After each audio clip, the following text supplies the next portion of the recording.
A Werewolf Shifter Romance by Lena, from Lena's Romance Library. Chapter 1. The Storm That Changed Everything. The storm hit harder than the weather reports had predicted. Maya Chen pressed her face against the rain-streaked window of the late-night diner, watching the wind bend the trees outside into impossible angles. Her phone buzzed with another text from her younger brother Tommy. Power's out again. Lily's scared. She closed her eyes, calculating. $43 in tips tonight. Not enough for the electric bill, but it would buy groceries for the rest of the week if she was careful.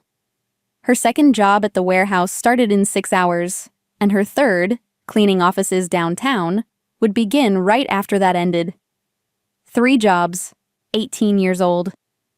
Legal guardian to 2 kids who deserved so much better than the cramped apartment above Chen's laundromat that their deceased grandmother had left them. Maya, honey, you should head home before this gets worse, called Dolores, the night manager. I can close up. I need the overtime, Maya replied, refilling the coffee pot with practiced efficiency. The diner was nearly empty anyway. Just 2 truckers and a man in the corner booth who'd been nursing the same cup of coffee for 2 hours. She'd noticed him when he'd walked in around midnight. Hard to miss, really. He was tall enough that he'd had to duck slightly under the doorframe, with broad shoulders that strained against his dark jacket. His hair was black and slightly too long, and there was something about the way he moved, like he was constantly aware of everything around him, that made her nervous. But it was his eyes that really caught her attention. They were an unusual amber color, almost golden, and when they'd met hers briefly as she'd served his coffee, she'd felt a strange jolt of recognition, which was impossible. She would have remembered him. The lights flickered as another gust of wind shook the building. Maya glanced at the stranger again. He was staring out the window now, his jaw tight with tension. His hands were wrapped around the coffee mug, and she could see his knuckles were white with the force of his grip. The power died completely, plunging the diner into darkness. Generator should kick in any second, Dolores called out, but her voice sounded less certain than her words. Maya fumbled for her phone's flashlight, but before she could find it, she heard something that made her blood freeze. A howl, long, mournful, and far too close. What the hell was that? One of the truckers muttered. Maya's heart hammered against her ribs. They were on the outskirts of Pine Ridge, where the town gave way to dense forest. She'd heard stories about wolves returning to the area, but she'd never heard one sound like that, so full of anguish it seemed almost human. Another howl answered the first, then another. They were surrounding the diner. Everyone stay calm, she heard the stranger say, and his voice carried an authority that seemed to cut through the panic. Wolves won't approach a building with people in it.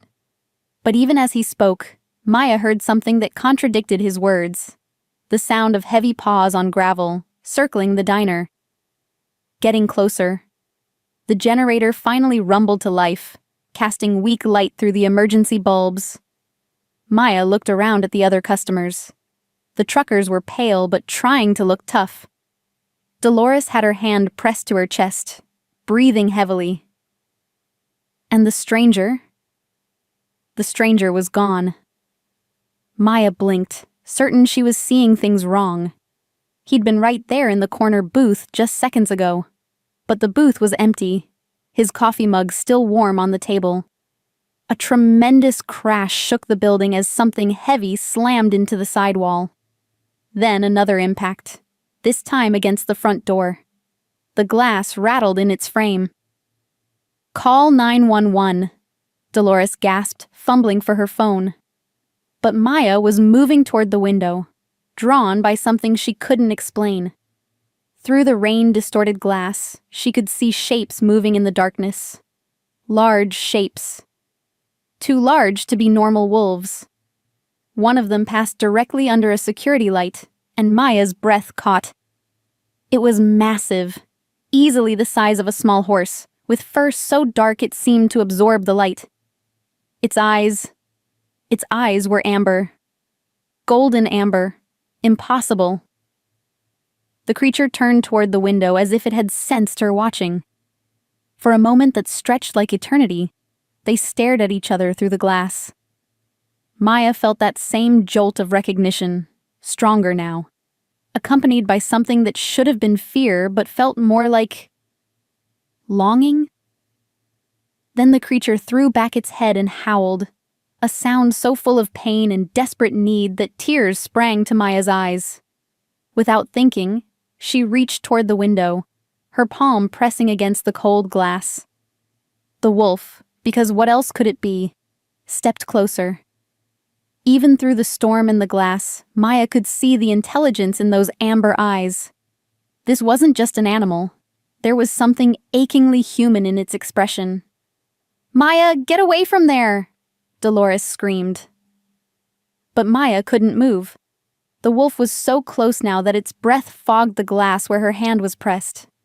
She could see old scars crisscrossing its muzzle, and newer wounds along its flank that were still bleeding.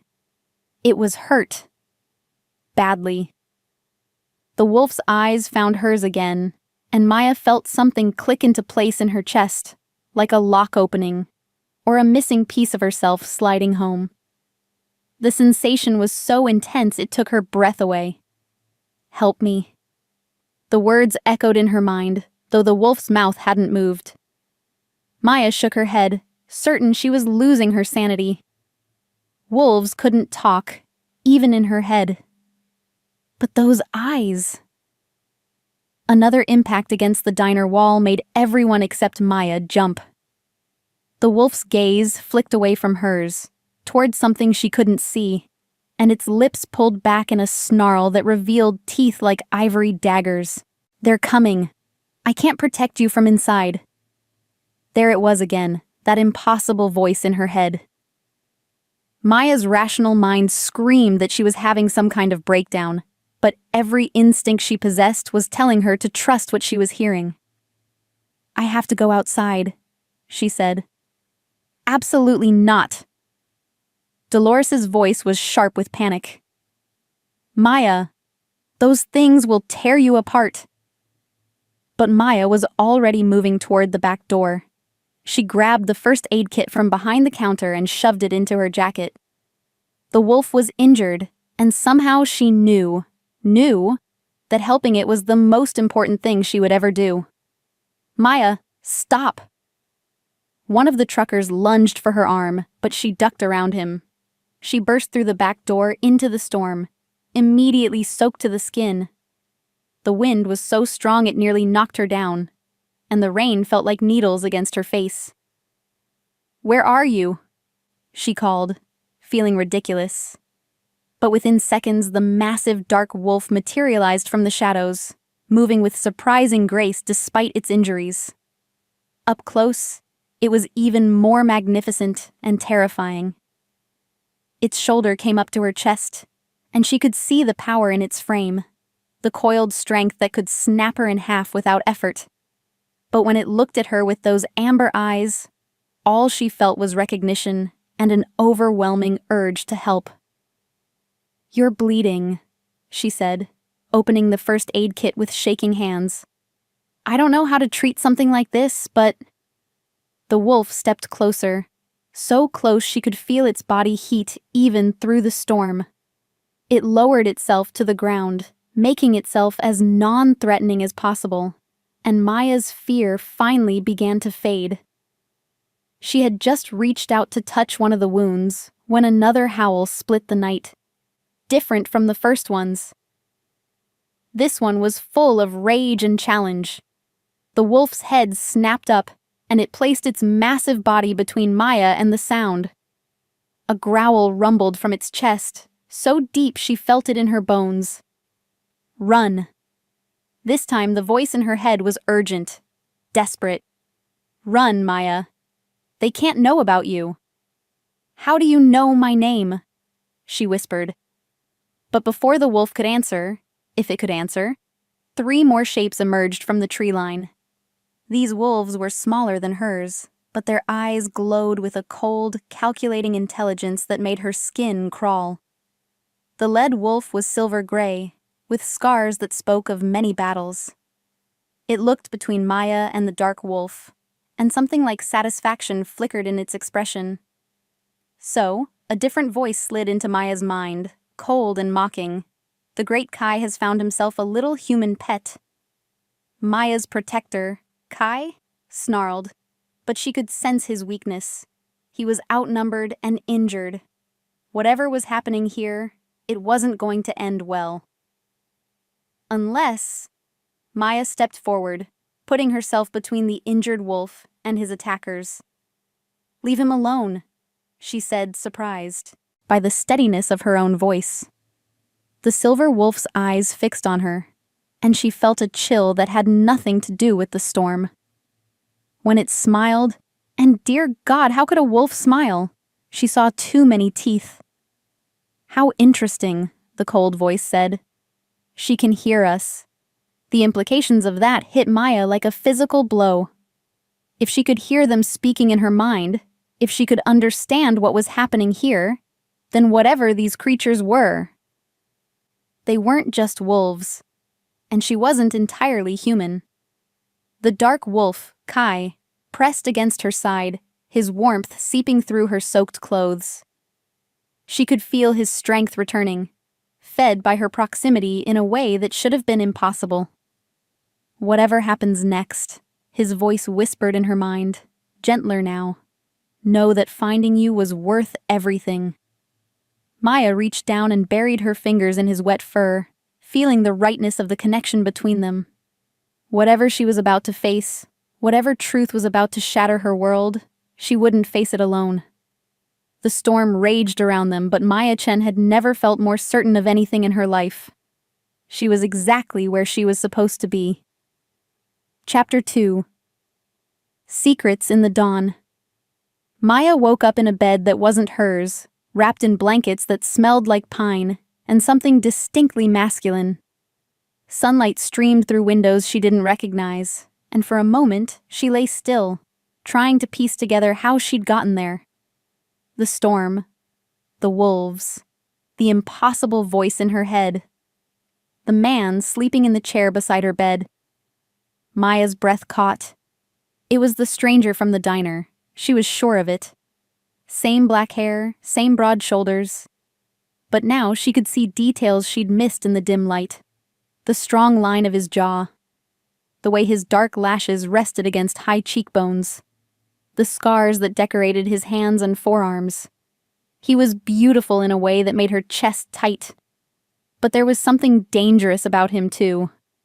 Something that should have made her afraid. Instead, all she felt was safe. "You're awake." His voice was rough with sleep, and when he opened his eyes, Maya's heart nearly stopped. Amber. Golden amber, exactly like the wolf's. "It was you," she whispered. "In the forest, you were..." "A werewolf," he said simply. "My name is Kai Blackwood, and you, Maya Chen, are in more danger than you know." He stood and moved to the window, giving her space to process.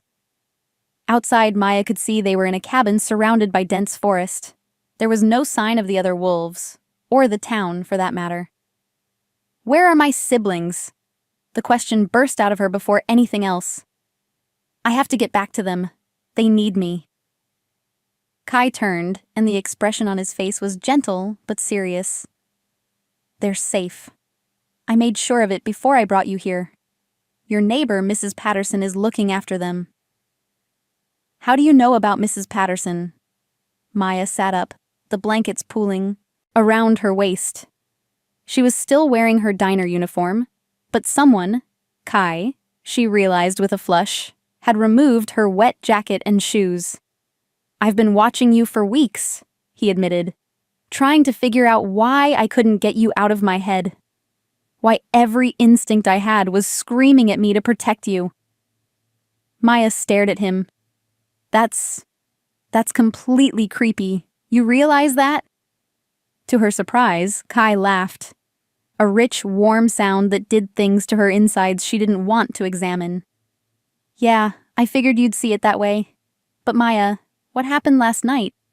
You heard us. You heard our thoughts.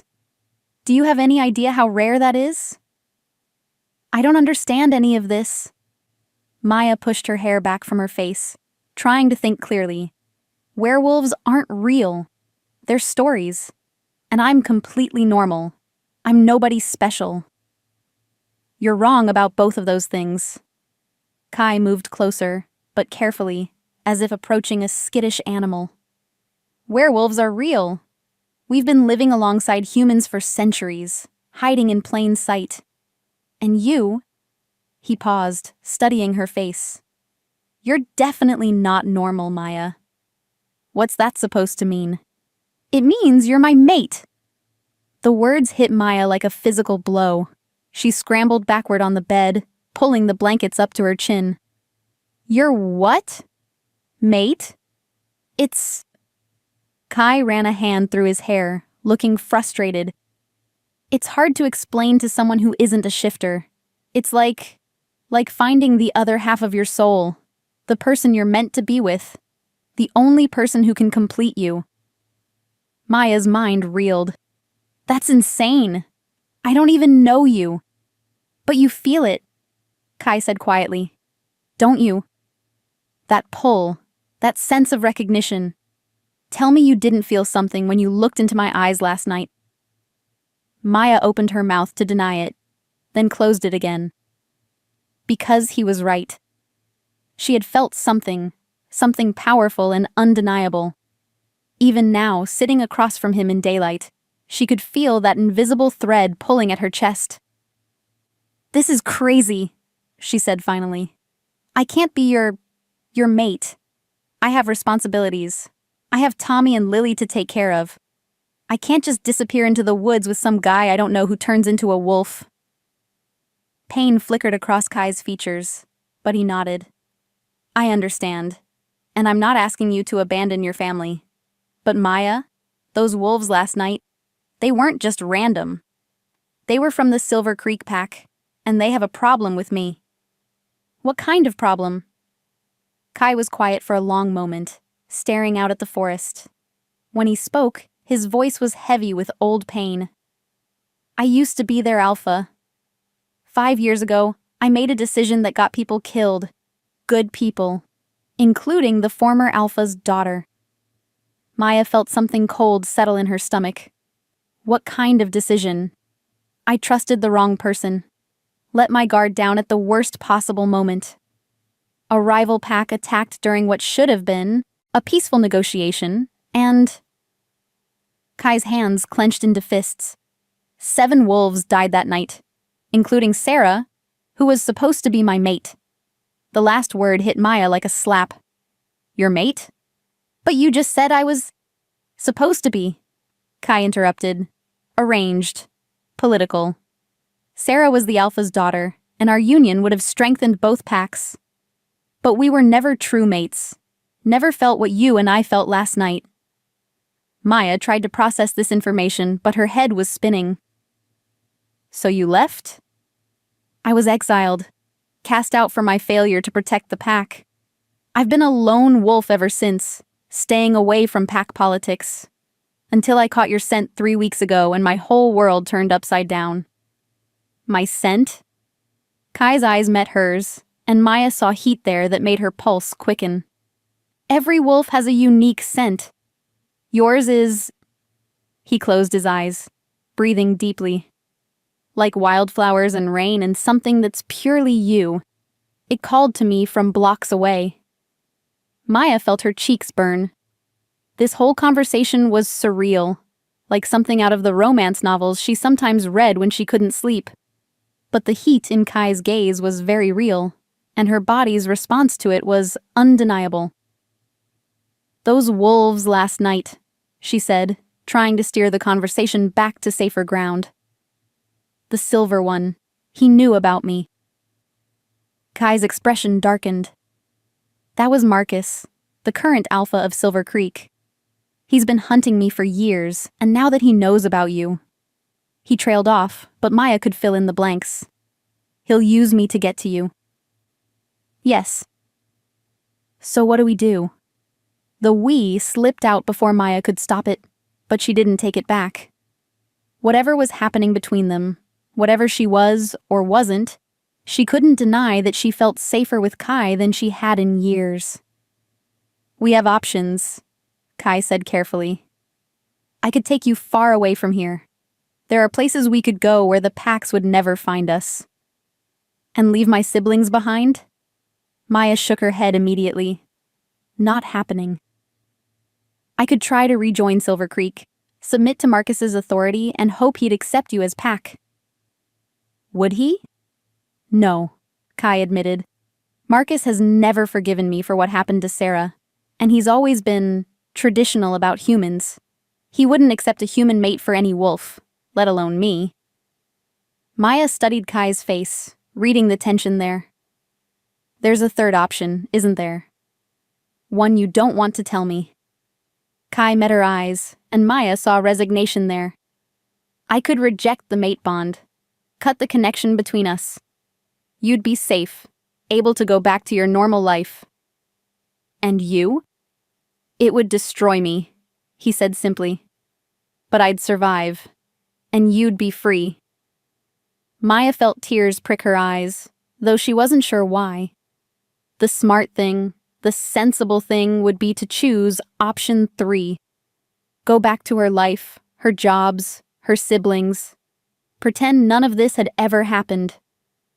But the thought of losing this connection, this impossible, overwhelming feeling of finally being where she belonged, made her chest ache. "How long do I have to decide?" "The full moon is in 3 days," Kai said. "If we're going to do anything, it needs to be before then." "Why?" "What happens on the full moon?" Kai's smile was grim. "Pack law says any challenge for territory or mates must be settled under the full moon. Marcus will call for a formal challenge, and I'll have to accept or be branded a coward. Either way, the pack will come for us." Maya pulled her knees up to her chest, trying to think. Everything in her logical mind screamed that this was insane. Werewolves and mates and pack politics. It sounded like something out of a movie, not real life. But her heart was telling her that Kai was the answer to a question she'd been asking her whole life without knowing it. That whatever scared, lonely part of herself she'd been protecting since her parents died had finally found its home. "Can I ask you something?" she said. "Anything. When you were watching me, what did you see?" Kai was quiet for a moment. "I saw someone who gives everything she has to protect the people she loves. Someone who works 3 jobs and never complains. Someone who smiles at rude customers and tips Mrs. Patterson when she babysits even though you can barely afford groceries." His voice grew softer. "I saw someone beautiful and strong and completely unaware of her own worth." Tears did fall then, sliding down Maya's cheeks before she could stop them. No one had ever seen her that way. No one had ever looked at her like she was something precious. "Maya." Kai moved toward the bed, his hand outstretched. "Let me take care of you. For once in your life, let someone else carry the weight." Maya looked at his hand. Scarred, strong, steady. All she had to do was take it, and her whole life would change forever. Behind her were 18 years of struggle, of sacrifice, of always being the one everyone else leaned on. Ahead of her was the unknown, dangerous and uncertain and completely terrifying. But as Maya looked into Kai's amber eyes, she realized that for the first time in her life, she wasn't afraid of the future. She was afraid of not having one with him. Slowly, she reached out and placed her hand in his. The moment their skin touched, Maya felt that click again. Stronger this time, like every cell in her body recognizing where it belonged. Kai's fingers closed around hers, warm and sure, and Maya felt something inside her chest that had been tightly wound finally begin to relax. "So what now?" she whispered. Kai's smile was soft and full of promise. "Now we figure out how to keep you safe. And Maya?" Yeah. Welcome to the pack. Chapter 3. The truth about what she is. Maya had never thought much about her dreams. They'd always been vivid, more like memories than the scattered nonsense most people experience during sleep. Dreams of running, through forests under moonlight, of voices calling her name in languages she didn't recognize, of golden eyes watching her from shadows. Now, sitting at Kai's kitchen table while he made breakfast, those dreams suddenly felt a lot more significant. "You're thinking too loud," Kai said, setting a plate of eggs and bacon in front of her. "I can practically hear the gears turning." Maya looked up at him, struck again by how natural this felt, sitting in his kitchen, eating food he'd prepared, like they'd been doing this for years instead of hours. "I keep thinking about things that don't make sense, things I should have questioned before but just accepted." "Like what?" Maya poked at her eggs, organizing her thoughts. "Like how I always knew when storms were coming, hours before the weather services announced them. Or how I could tell when someone was lying just by looking at them. Or why I've never gotten sick, not even when flu outbreaks swept through my school."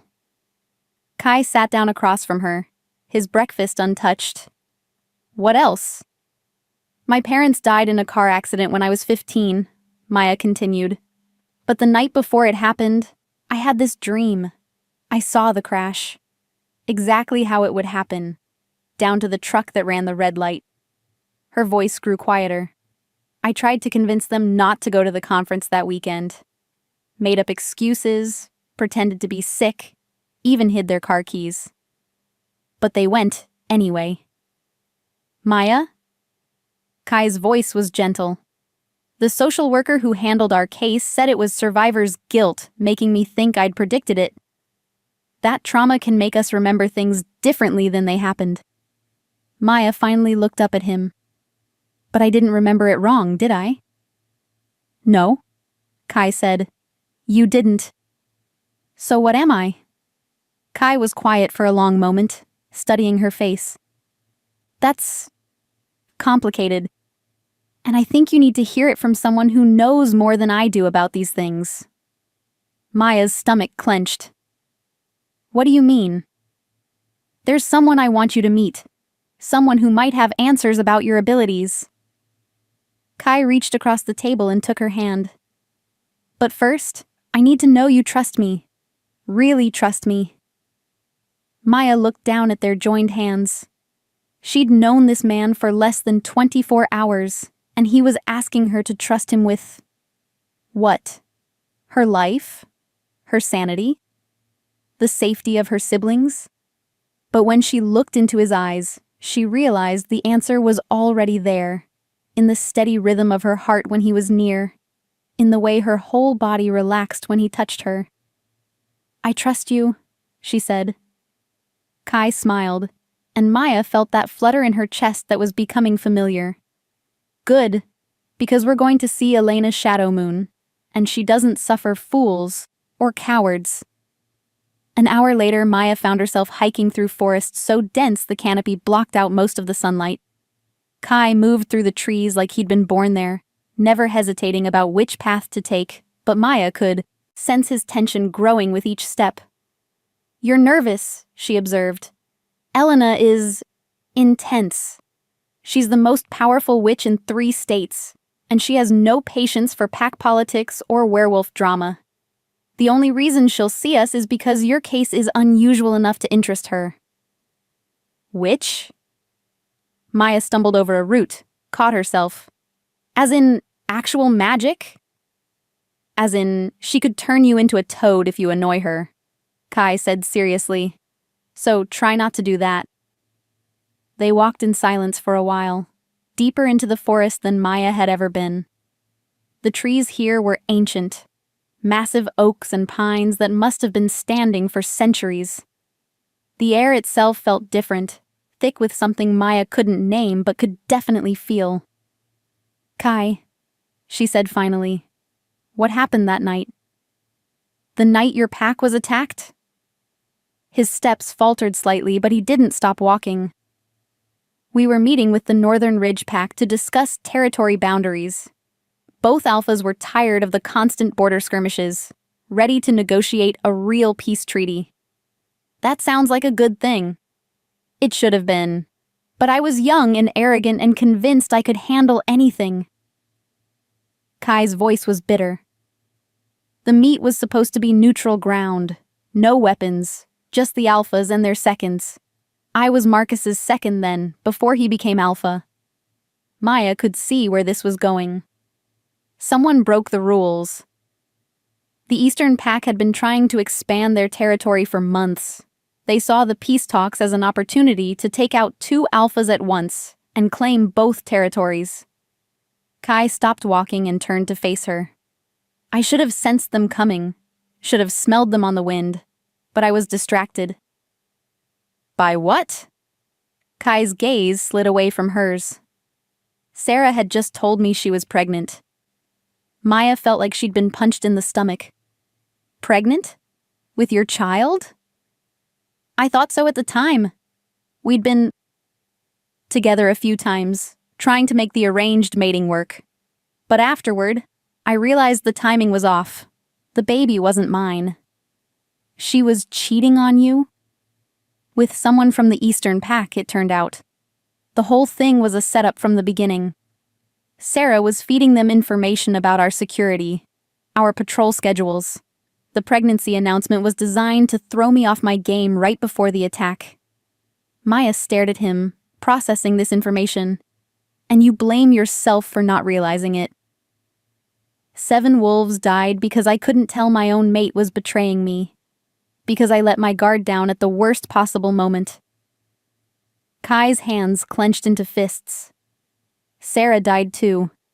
Killed by the same wolves she'd been helping, once they didn't need her anymore. But the pack only remembered that she died on my watch. That's not fair. Fair? Kai laughed, but there was no humor in it. Maya, there's nothing fair about pack law. The alpha's job is to protect everyone under his authority. I failed, and people died. End of story. Maya wanted to argue, to point out that he'd been betrayed by someone he should have been able to trust, but she could see the pain in his eyes. This guilt had been eating at him for 5 years. Is that why you won't consider trying to rejoin Silver Creek? Because you think you don't deserve forgiveness? Kai looked surprised by the question. Among other reasons.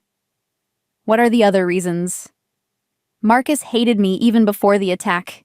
He'd wanted to be alpha for years, and my relationship with his father, the previous alpha, stood in his way. He saw the attack as an opportunity to get rid of me and claim leadership. And he's held it for 5 years? Successfully. Silver Creek is stronger now than it was under his father's leadership, which just proves he was right. They're better off without me. Maya studied Kai's profile as they started walking again. She was beginning to understand that his exile wasn't just about pack law or political maneuvering. It was about a man who'd lost everything and convinced himself he deserved it.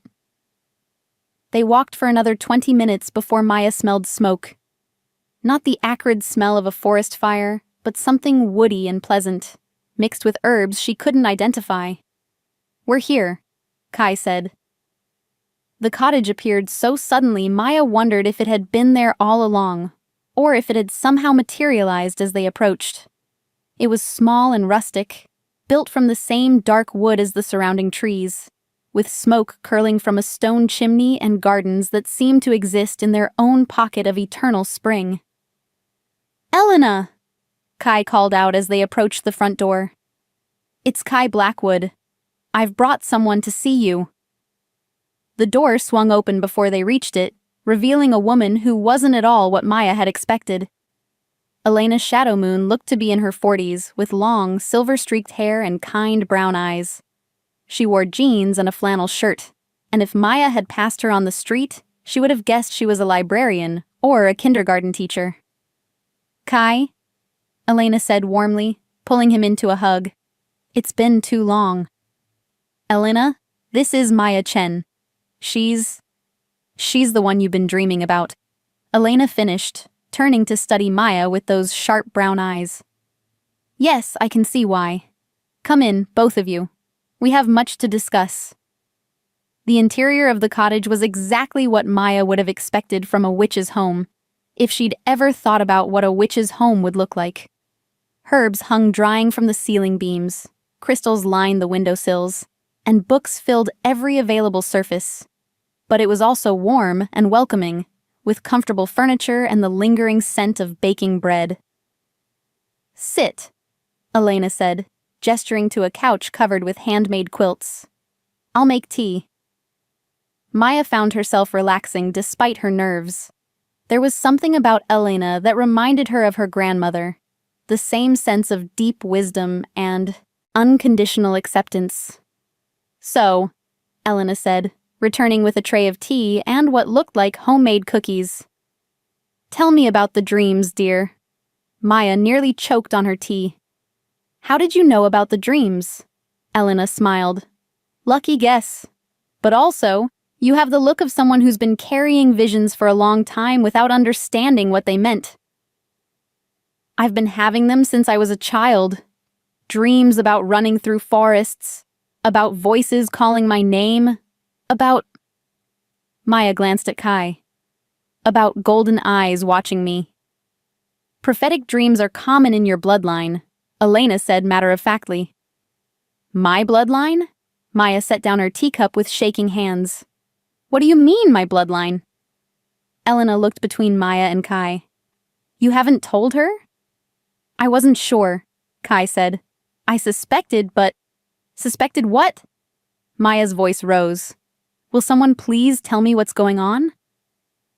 Elena leaned forward, her expression gentle but serious. Maya, dear, your mother wasn't entirely human. The words hung in the air like smoke. Maya stared at Elena, trying to process what she'd just heard. That's impossible. My parents were both completely normal. Dad was an accountant. Mom taught 3rd grade. Your adoptive mother, Elena corrected softly. The woman who raised you wasn't your biological mother, was she? Maya's world tilted. What are you talking about? Of course she was my mother. But even as she said it, memories began surfacing. Memories she'd pushed down years ago. How different she'd looked from both parents. How they'd changed the subject whenever she asked about her birth or early childhood. The hushed conversations that stopped when she entered a room. The birth certificate, she whispered. I needed it for my driver's license, and when I found it, there was something wrong with the dates. I asked my parents about it, and they said it was a clerical error. It wasn't an error, Elena said. You were 3 years old when the Chens adopted you, Maya. Before that, you lived with your biological mother in a community deep in the mountains. A community of people like her. Like her how? Elena stood and moved to one of her bookshelves, pulling out a leather-bound journal. She flipped through pages covered with handwritten notes and sketches before stopping on one particular entry. Your mother was a moon singer, she said, showing Maya a drawing of a woman with long, dark hair and glowing silver eyes. A human with enough supernatural blood to serve as a bridge between worlds. They're incredibly rare and incredibly powerful. Maya stared at the drawing. The woman looked familiar, like someone she'd seen in dreams. Moonsingers can communicate telepathically with supernatural beings, Elena continued. They can sense danger before it arrives, heal with their touch, and their presence can amplify the abilities of any supernatural they're bonded with.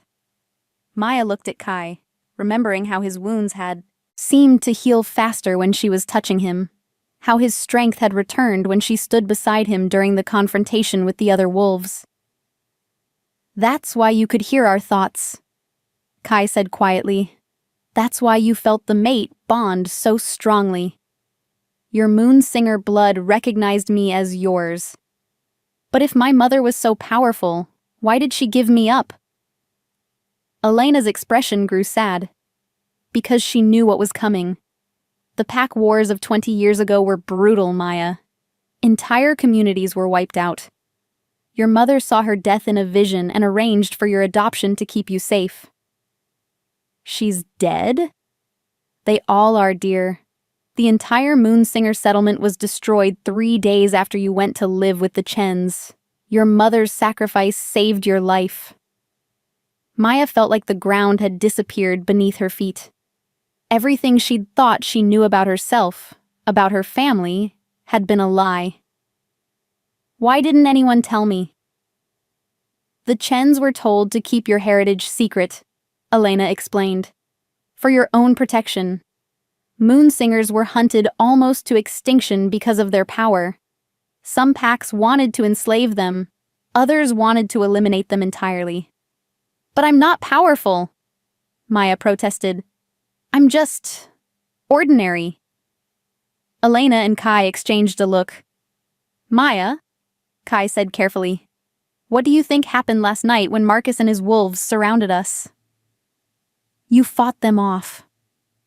I was outnumbered 3-1 and badly injured. I should have died. Kai moved closer to her on the couch. But the moment you touched me, I felt stronger than I'd ever been in my life. Your presence didn't just heal my wounds. It amplified every supernatural ability I possessed. Maya thought back to the confrontation in the forest. She remembered the silver wolf's surprise when he realized she could hear their telepathic communication. The way Kai's posture had changed from defensive to dominant when she'd stepped beside him. That's not possible, she whispered. It's not only possible, it's exactly what Moonsingers were born to do, Elena said. You're a bridge, Maya. A conduit that allows supernatural beings to access their full potential. In the right hands, that power could bring peace between species that have been enemies for centuries. And in the wrong hands, it could create supernatural weapons more dangerous than anything the world has ever seen. Maya stood abruptly, pacing to the window. Outside, the forest looked peaceful and normal, but she could feel something different now. A subtle awareness of the life force of every tree, every bird, every insect. It was overwhelming. I need air, she said, pushing open the cottage door and stepping outside. Kai started to follow her, but Elena caught his arm. Let her process this. It's a lot to take in. Maya sat on Elena's front steps, trying to make sense of everything she'd learned. Her parents, adoptive parents, were dead. Her biological mother was dead, too, killed protecting a secret Maya had never known existed. And now she was supposedly some kind of supernatural conduit with power she'd never asked for and didn't understand. It's not fair, she said aloud. No, Elena agreed, settling beside her on the steps. It's not. But very little in this world is fair, dear. The question is what you're going to do with the hand you've been dealt. I don't want power. I just want to take care of my siblings and live a normal life. I know. But Maya, normal was never an option for you. Your Moonsinger blood would have manifested eventually, probably during a time of extreme emotional stress. Better to learn about it now, when you have people who can help you understand it. Maya looked through the open doorway at Kai, who was standing by Elena's fireplace, staring into the flames. He's not going to give up on this mate bond thing, is he? Elena smiled. Would you want him to? The honest answer was no, and Maya knew it. Despite everything, the impossibility of the situation, the danger they were apparently in, the complete upheaval of her entire worldview, she couldn't imagine walking away from Kai now. What happens if we bond completely? If I accept this mate connection? Your powers will increase exponentially, Elena said. A mated Moonsinger is capable of incredible things. Healing that borders on miraculous. The ability to communicate with any supernatural being. In some cases, even the power to influence the emotions and actions of others. That sounds terrifying. It can be. That's why moon singers traditionally spent years in training before they were allowed to mate. You'll be learning as you go, which is challenging. Maya was quiet for a moment. Elena, can I ask you something? Of course. How do you know so much about moon singers? I thought they were all dead. Elena's smile was sad. Because I'm half moon singer myself, dear. My grandmother was one of the last of the old bloodlines. She taught me what she could before she died, but much of the knowledge was lost with the settlements. So I'm not alone? No, Maya, you're not alone. Kai appeared in the doorway, his expression cautious. Are you okay? Maya looked up at him. This man who'd turned her world upside down in the span of a day, who claimed she was his destined mate, who was asking her to trust him with her life and her future. She should have been terrified, should have been running as fast as she could back to her safe, predictable life. Instead, she stood and walked to him, placing her hands flat against his chest. The moment she touched him, that sense of rightness flooded through her again, stronger than ever. I can feel your heartbeat, she said softly. And something else. Something that feels like home. Kai's hands came up to cover hers. That's the mate bond. It gets stronger the more time we spend together. Is it magic? Or just biology? Both. Neither. Maya, I've never felt anything like this before. Even with Sarah, it never felt like this. His thumb stroked across her knuckles. It feels like I've been waiting my whole life for you. Maya stood on her tiptoes and kissed him. She hadn't planned to do it. The decision happened somewhere between one heartbeat and the next, driven by an instinct deeper than thought. But the moment her lips touched his, Maya knew it was right. Kai went very still for a second, as if he couldn't believe what was happening. Then his arms came around her, pulling her closer, and Maya felt the mate bond snap into place like a puzzle piece finding its home. Heat flooded through her, not just physical attraction, though that was certainly part of it, but something deeper.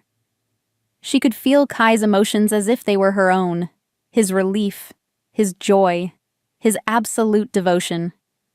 And underneath it all, a sense of completion that made her want to cry. When they finally broke apart, Maya was breathing hard. Wow. Yeah, Kai agreed, his voice rough. Wow. Elena cleared her throat from behind them. Well, that settles that question. Maya turned, suddenly embarrassed. What question? Whether you were going to accept the mate bond. I'd say that's a definitive yes. Elena's expression grew serious. Which means we need to start your training immediately.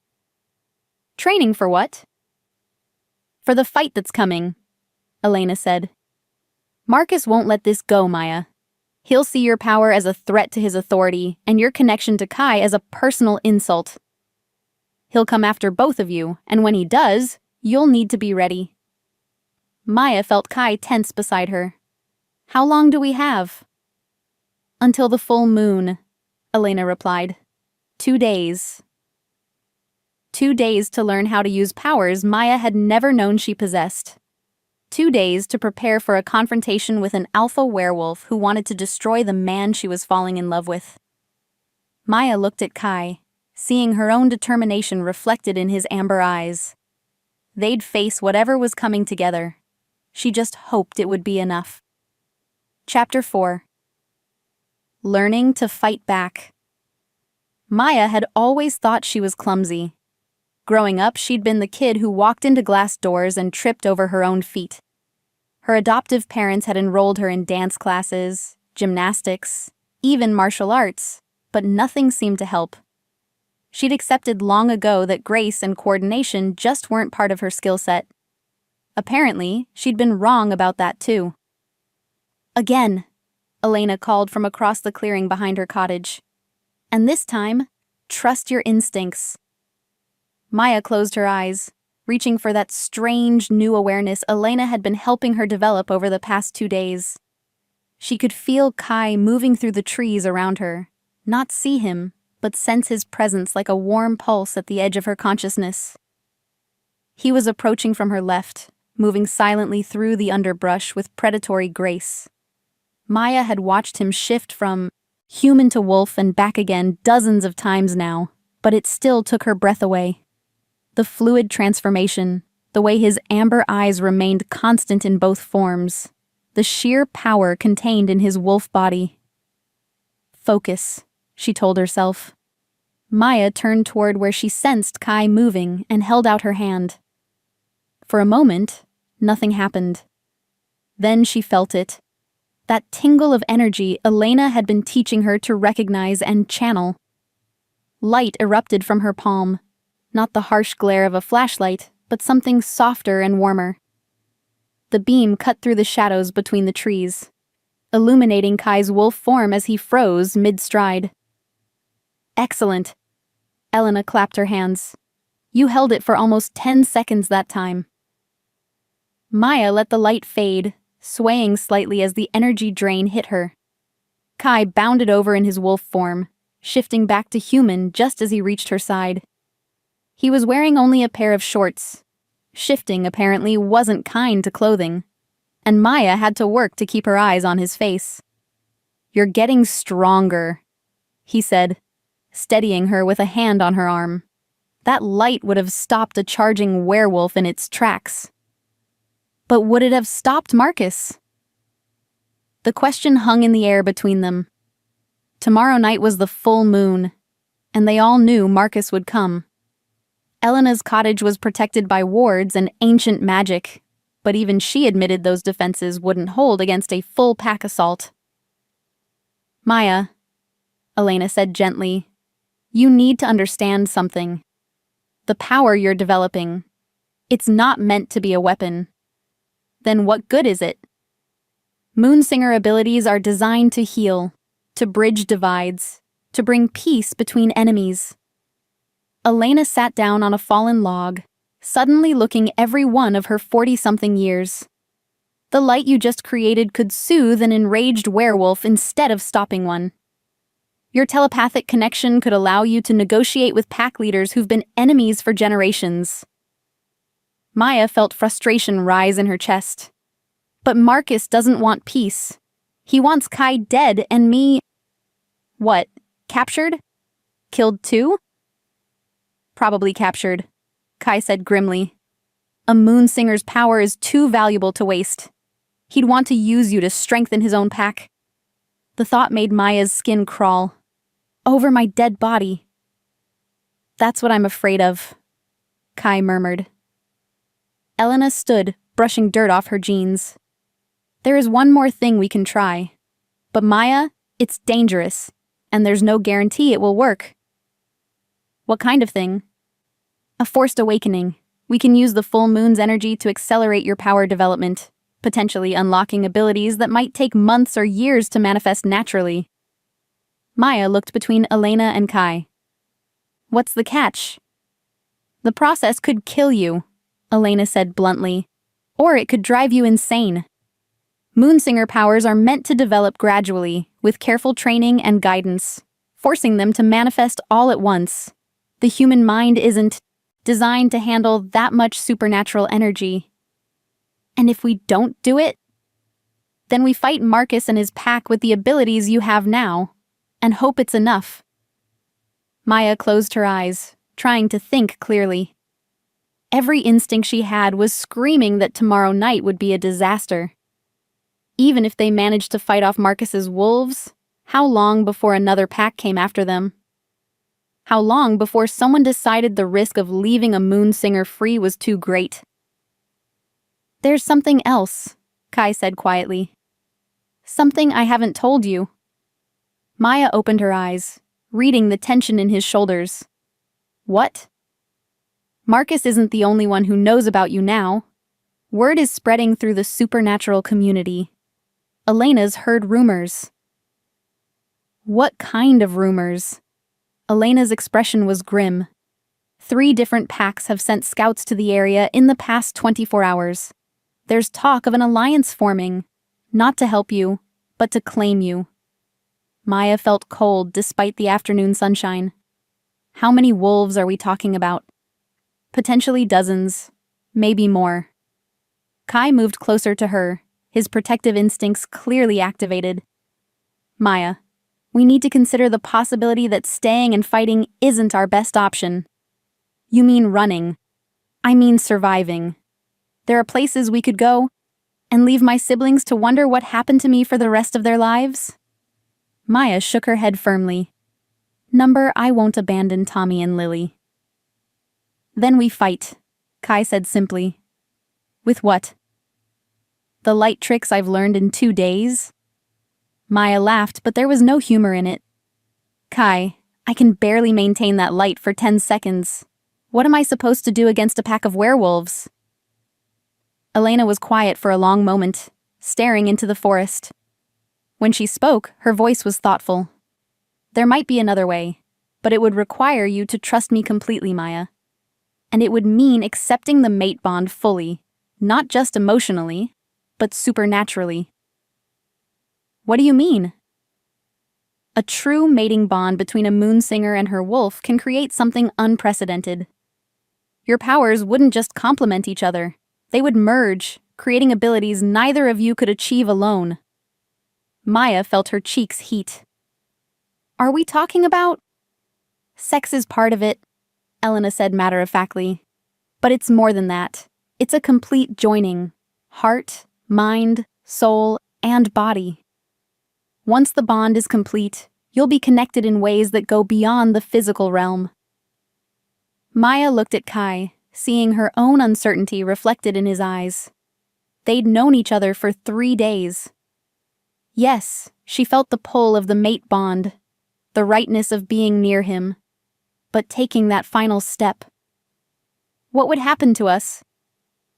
After the bonding, I mean. You'd be stronger, Elena said. Much stronger. But you'd also be permanently linked. If one of you dies, the other likely will too. If one of you is injured, the other will feel it. Your emotions, your thoughts, they'll be shared whether you want them to be or not. That sounds terrifying, Maya admitted. It is, Kai said quietly. Maya, I won't pressure you into this. The mate bond is supposed to be a choice, not a tactical decision. Maya studied his face, reading the conflict there. He wanted to protect her, but he also wanted to respect her autonomy. The fact that he was willing to put her choice above his own desires only made her feelings for him stronger. Elena, Maya said slowly, if we do this bonding ritual and it works, would I be strong enough to protect my siblings? You'd be strong enough to protect this entire region, dear. But Maya, then we do it. Maya, wait. Kai caught her hand. You don't understand what you're agreeing to. This isn't just about gaining power. Once we're fully bonded, there's no going back. Ever. Maya looked down at their joined hands, feeling that familiar sense of rightness. Kai, do you want to be bonded to me? More than I've ever wanted anything in my life, he said without hesitation. Then what are we waiting for?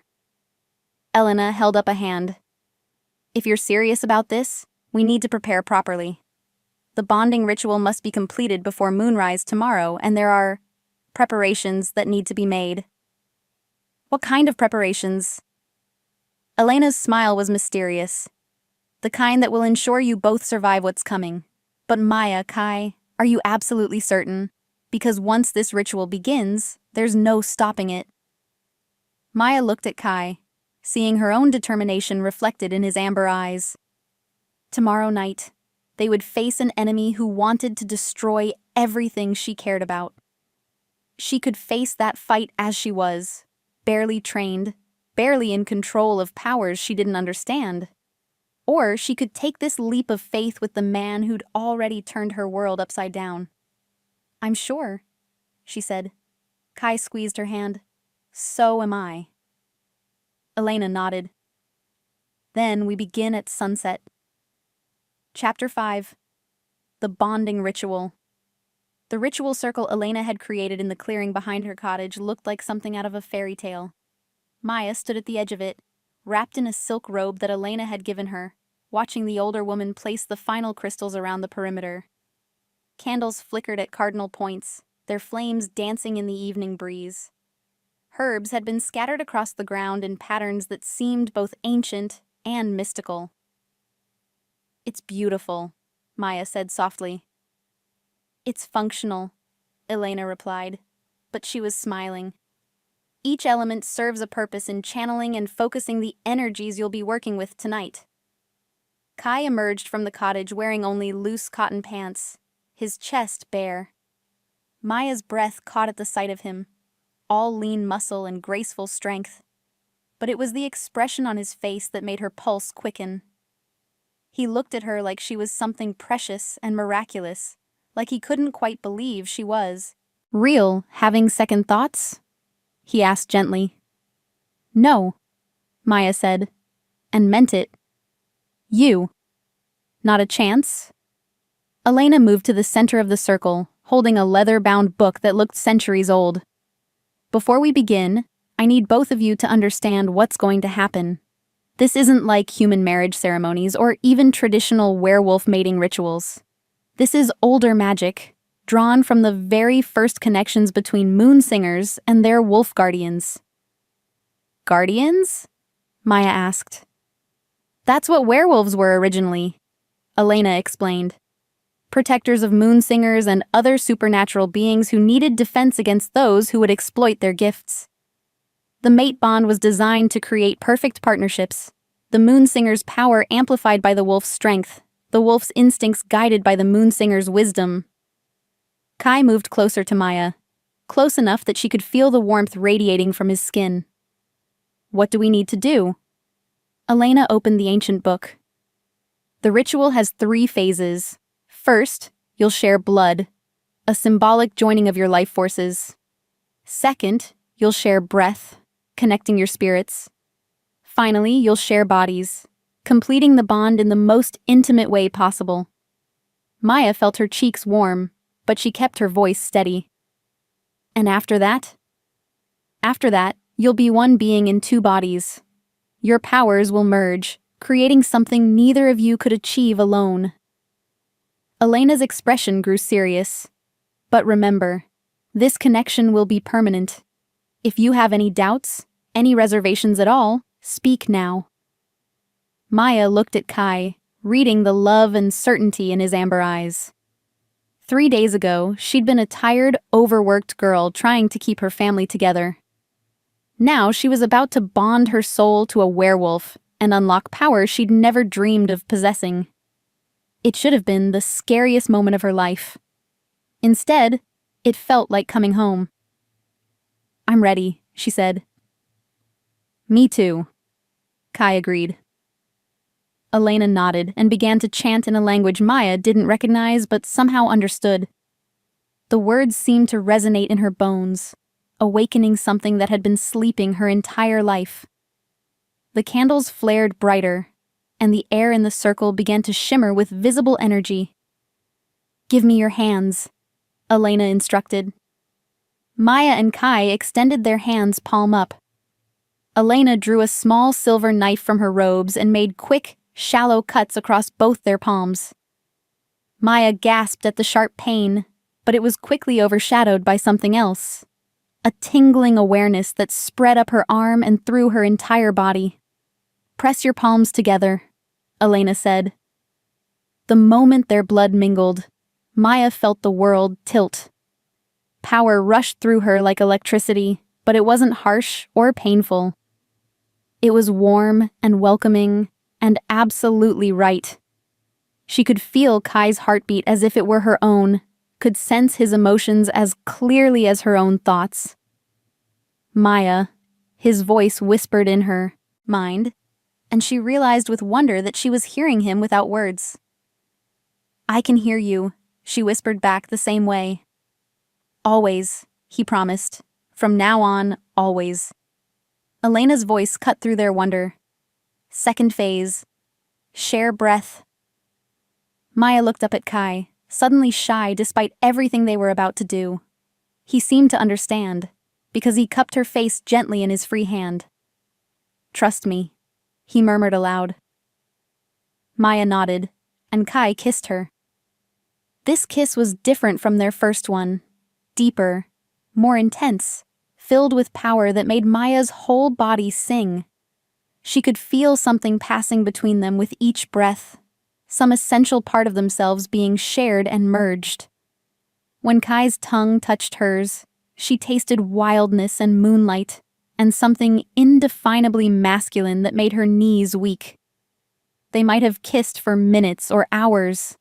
Time seemed to have no meaning within the circle's magic. But eventually, Elena's voice broke through their absorption with each other. "The final phase must be completed before the moon reaches its zenith," she said gently. "You have perhaps an hour." Maya pulled back from Kai, suddenly nervous. She'd been so focused on the magical aspects of the bonding that she hadn't really thought about the physical reality of what they were about to do. "Elena," she said, "should we... do we need privacy?" Elena smiled. "The cottage is yours for the night. But Maya, the bonding must be completed within the circle's influence. The magical energies we've raised need to be present for the final joining to work properly." Maya looked around the clearing, realizing what Elena was saying. "You mean, out here?" "The moon needs to witness the completion of the bond," Elena explained. "It's part of the ancient magic, but I'll be in the cottage, and the circle's energy will provide some privacy. No one will be able to see or hear you from outside its boundaries." Kai took Maya's hand. "Are you sure about this? We could wait, try to find another way." "No." Maya's voice was firm. "We both know there isn't time for another way. And Kai, I want this. Not just for the power, but because I want to be yours. Completely." The heat that flared in Kai's eyes at her words made Maya's breath catch. Elena gathered her book and other ritual supplies. "I'll leave you to complete the bonding. But remember, the moon reaches its zenith in 1 hour.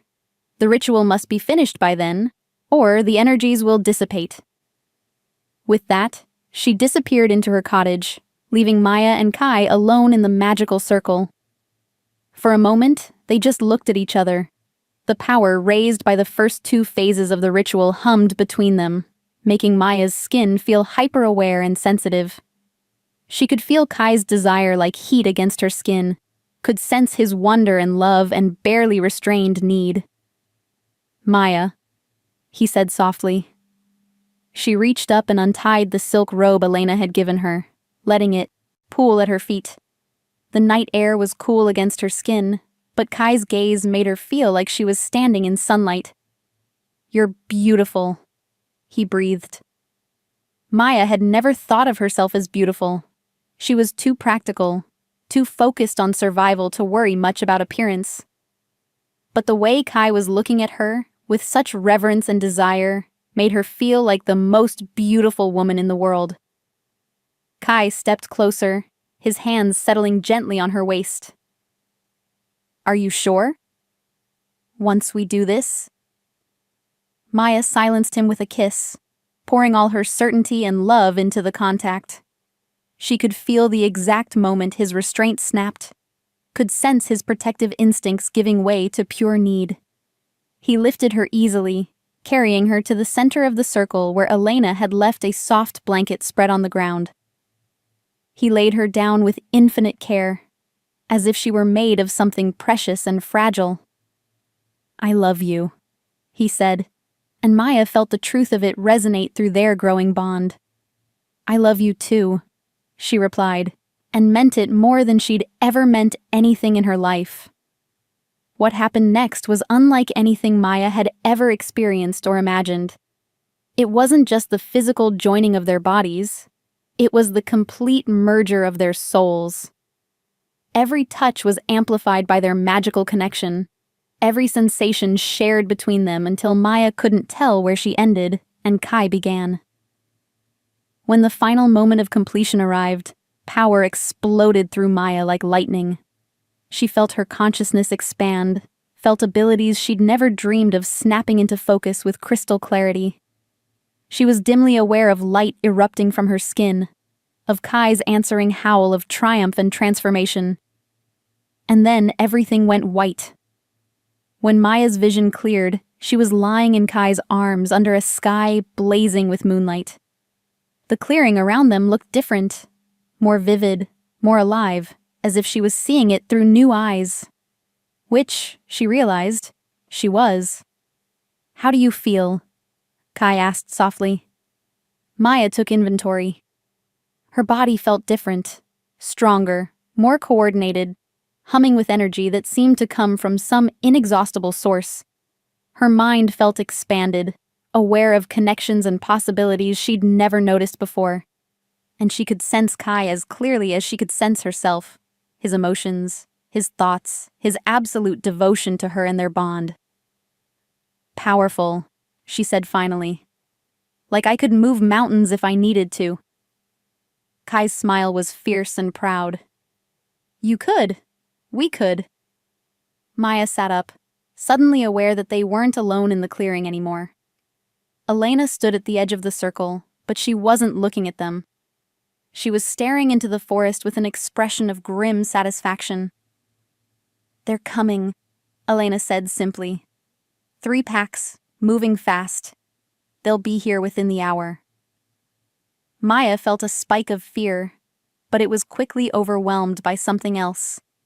A calm, steady certainty that surprised her. "Let them come," she said, and her voice carried an authority that hadn't been there before. "I'm ready."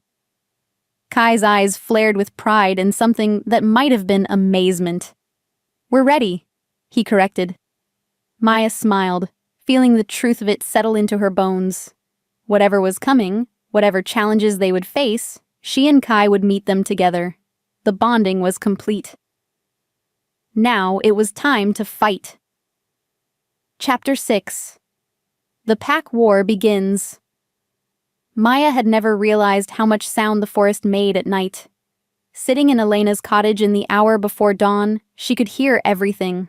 The rustle of leaves in the wind, the scurrying of small creatures through the underbrush, the distant call of a night bird.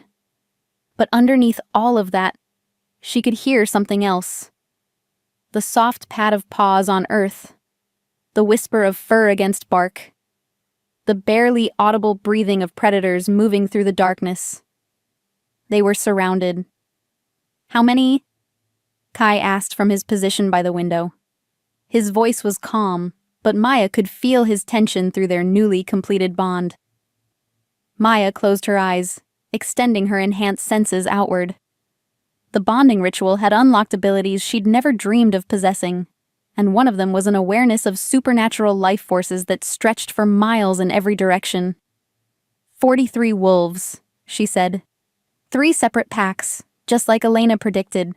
Marcus is leading the largest group, Silver Creek Pack.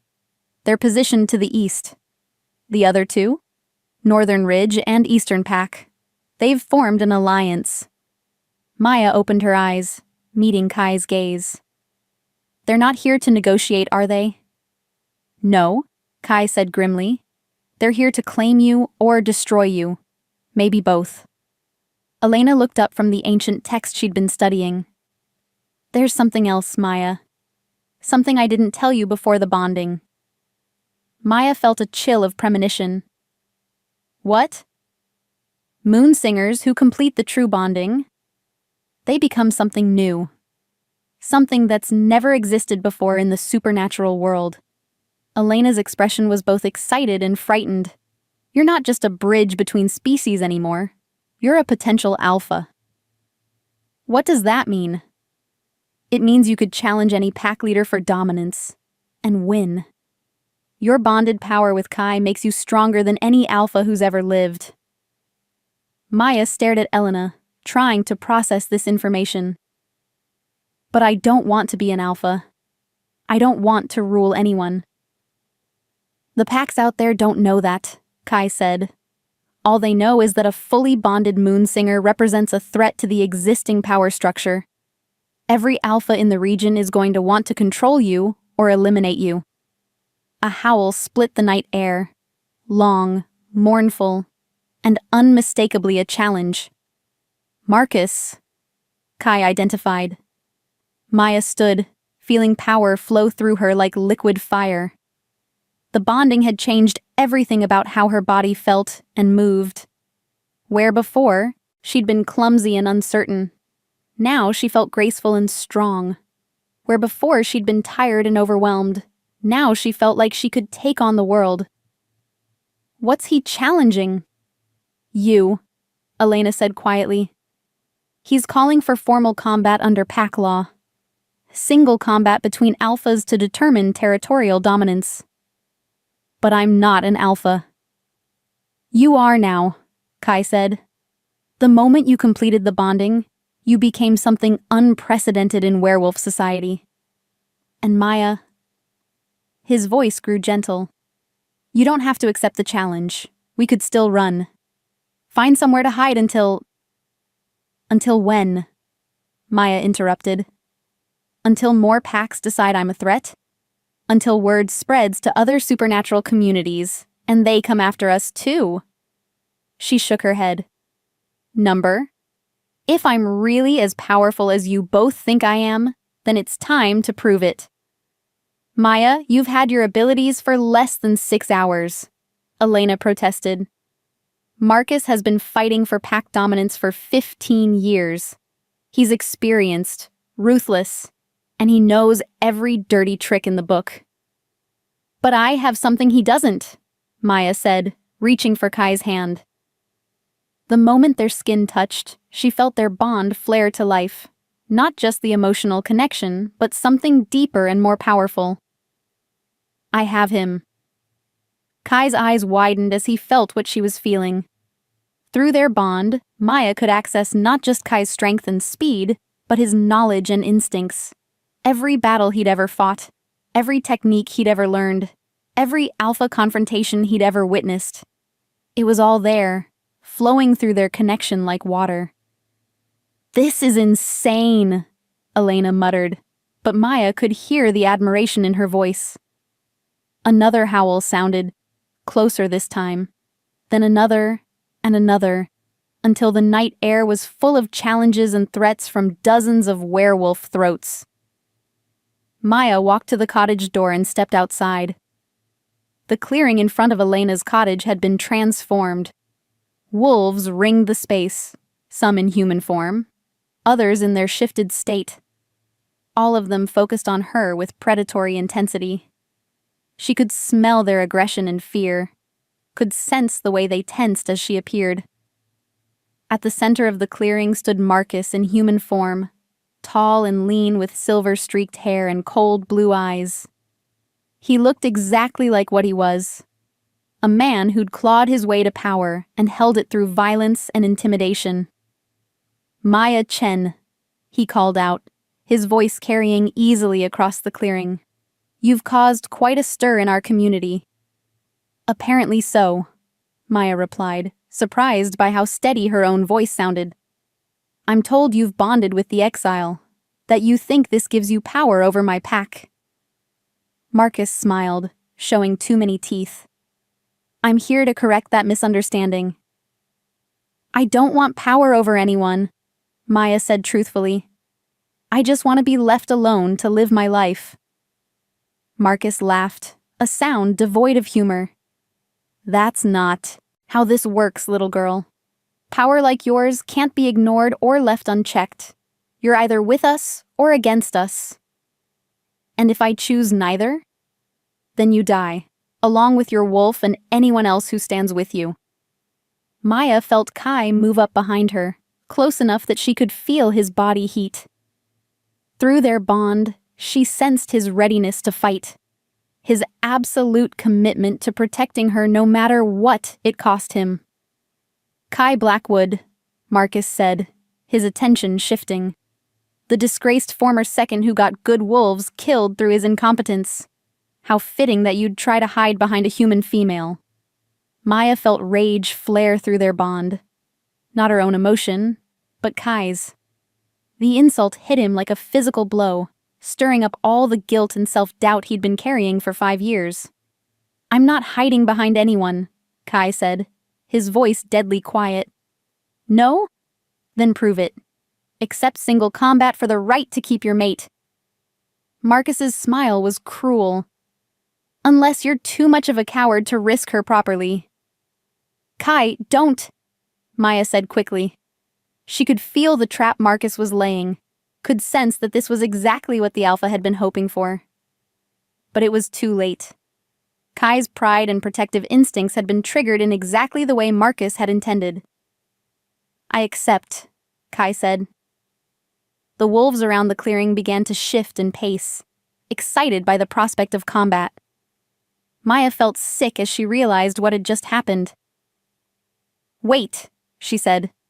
I'm the one he challenged first. Shouldn't I be the one to fight him? Marcus looked amused. You're human, girl. You have no standing under pack law. But you just said I was an alpha. A pretend alpha. A human playing with power she doesn't understand. Marcus's expression grew contemptuous. But if you insist on making a fool of yourself, I'll be happy to oblige you after I finish with your wolf. Maya felt something cold and dangerous unfurl in her chest. Through her bond with Kai, she could access not just his memories and instincts, but his wolf's perspective on dominance and hierarchy. And from that perspective, Marcus had just made a fatal error. He'd insulted her mate. In front of his pack. In front of witnesses. You're wrong about something, Marcus, Maya said, stepping forward. Power began to radiate from her skin, not visible light this time, but something deeper and more primal that made every wolf in the clearing take an instinctive step backward. Oh? And what's that? I'm not playing at being an alpha. Maya let her newfound authority ring in her voice. I am one, and under pack law, when you insult my mate, you insult me. When you threaten my territory, you threaten me. Marcus's confident smile faltered slightly. You don't have territory, little girl. Don't I? Maya gestured to the forest around them. I can sense every living creature for 20 miles in any direction. I can feel their life force, their intentions, their fears. This entire region recognizes my authority now. As if to prove her point, a low rumble began to emanate from the forest. Not from the werewolf packs, but from something deeper. The very earth itself seemed to be responding to Maya's presence. Impossible, one of the northern ridge wolves whispered. The trees, another said, his voice full of awe and fear. Maya looked around the clearing and realized they were right. The ancient oaks and pines that surrounded Elena's cottage were moving, not swaying in the wind, but actually leaning inward toward the clearing, as if drawn by some invisible force. This is what a bonded moon singer can do, Marcus, Maya said calmly. I don't just bridge the gap between supernatural species, I can command the natural world itself. So let me ask you again, do you really want to challenge me? For the first time since he'd arrived, Marcus looked uncertain. Maya could smell his fear now, sharp and acrid beneath his show of confidence. Even if that's true, he said, you're still one woman against 43 wolves. Parlor tricks won't save you when we attack as one. You're right, Maya agreed. They won't. Then she smiled, and Maya saw several wolves actually whimper at the expression. But this will? Maya closed her eyes and reached out through her bond with Kai, then beyond it to something even deeper. The connection Elena had taught her existed between all supernatural beings. She could feel the life force of every werewolf in the clearing, could sense their pack bonds and hierarchies and individual strengths and weaknesses. More importantly, she could influence them. Sleep, she whispered directly into the minds of the lesser wolves, the betas and omegas who were only here because their alphas had commanded it. One by one, they began to collapse. Not dead or injured, simply overcome by an irresistible need to rest.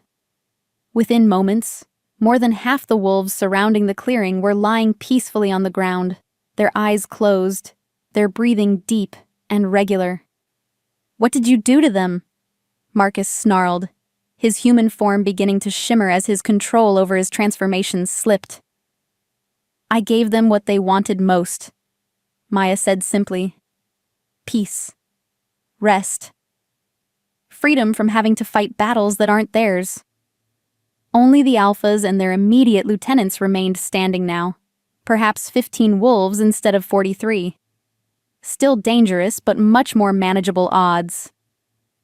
"Now," Maya said, "let's discuss this like civilized beings. You have 3 options, Marcus. You can withdraw your challenge and leave my territory peacefully. You can accept me as the dominant alpha and submit to my authority. Or you can fight me. Not Kai, me, in single combat under traditional pack law." Marcus looked around the clearing, taking in his reduced forces and the sleeping wolves. Maya could practically see him calculating odds and options. "If I withdraw," he said slowly, "what guarantee do I have that you won't come after Silver Creek territory?" "You have my word," Maya said. "I told you, I don't want to rule anyone. All I want is to be left alone to live my life and protect the people I care about." "And if I submit to your authority?" "Silver Creek Pack keeps its current territory and internal structure. You remain alpha of your own wolves. But you acknowledge that this region, everything within 50 miles of where we're standing, is under my protection." Marcus was quiet for a long moment. Maya could sense him weighing his options, trying to find an angle or advantage he could exploit. "And if I choose single combat?" Maya's smile turned predatory. "Then we fight. Right here, right now. Winner takes all." "You're still just a human girl with fancy tricks," Marcus said, but there was less conviction in his voice now. "Am I?" Maya asked. Then she shifted. Maya had never attempted a transformation before, had never even known it was possible. But through her bond with Kai, she could feel the shape of his wolf form as clearly as her own body. She reached for that knowledge, that sense memory of what it felt like to have 4 legs instead of 2, to have enhanced senses and powerful jaws, and pain shot through every cell in her body as her bones began to crack and reform. But it was a good pain, like stretching muscles that had been cramped for too long. Maya threw back her head and howled as her human form melted away, replaced by something larger and more powerful than any wolf that had ever walked the earth. When the transformation was complete, Maya looked down at Marcus from her new height. In wolf form, she was easily twice the size of any normal werewolf. Her fur a deep midnight black shot through with silver highlights that seemed to glow in the moonlight. Her eyes, she knew without seeing them, would be pure silver now, the mark of a true alpha. "Now," she said, her mental voice carrying to every conscious wolf in the clearing. "Do you still think I'm just a human girl with fancy tricks?" Marcus took an involuntary step backward, his face pale with shock and fear. "Impossible," he whispered. "Humans can't shift. Moonsingers can't shift." "Bonded moonsingers can do whatever they need to do," Maya replied. "So, Marcus of Silver Creek, what will it be? Peace, submission, or war?" Marcus looked around the clearing one more time, taking in his sleeping wolves and the remaining conscious ones whose loyalty Maya could sense wavering. When his gaze finally settled back on her massive wolf form, Maya saw resignation in his eyes. "I withdraw my challenge," he said formally. "Silver Creek Pack acknowledges your authority over this territory." Maya nodded graciously. A wise decision. "Wake your wolves and go home, Marcus. And remember, I know where you live. I know how many pack members you have, and I know exactly how strong each of them is. If you ever threaten me or mine again, I won't be so generous." As Marcus began rousing his sleeping pack members, Maya turned to look at the other two alphas. They were both staring at her with expressions of awe and terror. "Northern Ridge, Eastern Pack," she said, addressing them directly. "Do you have anything to say?" We acknowledge your dominance," the Northern Ridge Alpha stammered. "We meant no disrespect." "Good. Then you may also leave my territory." Peacefully. Within 20 minutes, the clearing was empty except for Maya, Kai, and Elena. Maya shifted back to human form, a process that was significantly easier than the first transformation, and immediately swayed as the energy drain hit her. Kai was at her side instantly, wrapping his arms around her and lending her his strength through their bond. "That," Elena said from the cottage doorway, "was the most impressive display of supernatural dominance I've ever witnessed." Maya leaned against Kai, feeling exhausted but triumphant. "Is it over?" "This part is," Kai said, pressing a kiss to the top of her head. "But Maya, what you just did. Word is going to spread through every supernatural community in the country. There will be others who come to test you." "Then we'll deal with them too," Maya said firmly. "Together." She pulled back to look at Kai's face, seeing pride and love and amazement there. "Did you know I could shift?" "I hoped," he admitted. "But I've never heard of a moon singer being able to transform. You're unique, Maya. One of a kind." Maya thought about her siblings, waiting for her back in town, about the life she'd built for them and her determination to protect it, about the power flowing through her veins and the responsibility that came with it. "I can live with being unique," she said, "as long as I don't have to be unique alone." Kai's smile was brilliant. "Never alone. I promise." As they walked back toward Elena's cottage, Maya felt something settle into place in her chest. Not just the mate bond, but a sense of purpose she'd never experienced before. She might not have chosen this power or this responsibility, but she would use both to protect the people she loved. And anyone who tried to stop her would learn exactly how dangerous a fully bonded moon singer could be. Chapter 7. Building Something New. 3 weeks after the confrontation in Elena's clearing, Maya was learning that being a supernatural alpha was a lot like her old job at the diner. Lots of people making demands on her time, most of them unreasonable. "The Riverside Pack wants to know if they can expand their territory to include the old Miller farm," Kai said, reading from a tablet as he joined Maya on the porch of their new cabin. "The Mountain View Pack is asking for permission to hunt in the Eastern Quadrant. And apparently 3 different witch covens want to schedule meetings with you about mutual cooperation agreements. Whatever those are." Maya sipped her coffee and watched the sunrise paint the sky in shades of gold and pink. Their new home sat on a hill overlooking the valley, with a clear view of the town where Tommy and Lily still lived with Mrs. Patterson. Maya visited them every day, but she'd decided it was safer for everyone if she lived outside the human population center. "What do you think?" she asked. "I think you should tell them all to figure it out themselves," Kai said, settling into the chair beside hers. "You never wanted to be a supernatural administrator." "No, but if I don't set clear boundaries now, we'll have pack wars breaking out every other week." Maya set down her coffee mug and reached for Kai's hand. Even 3 weeks later, the simple touch still sent warmth flooding through their bond. "Sometimes I wonder if this is what my biological mother saw in her visions.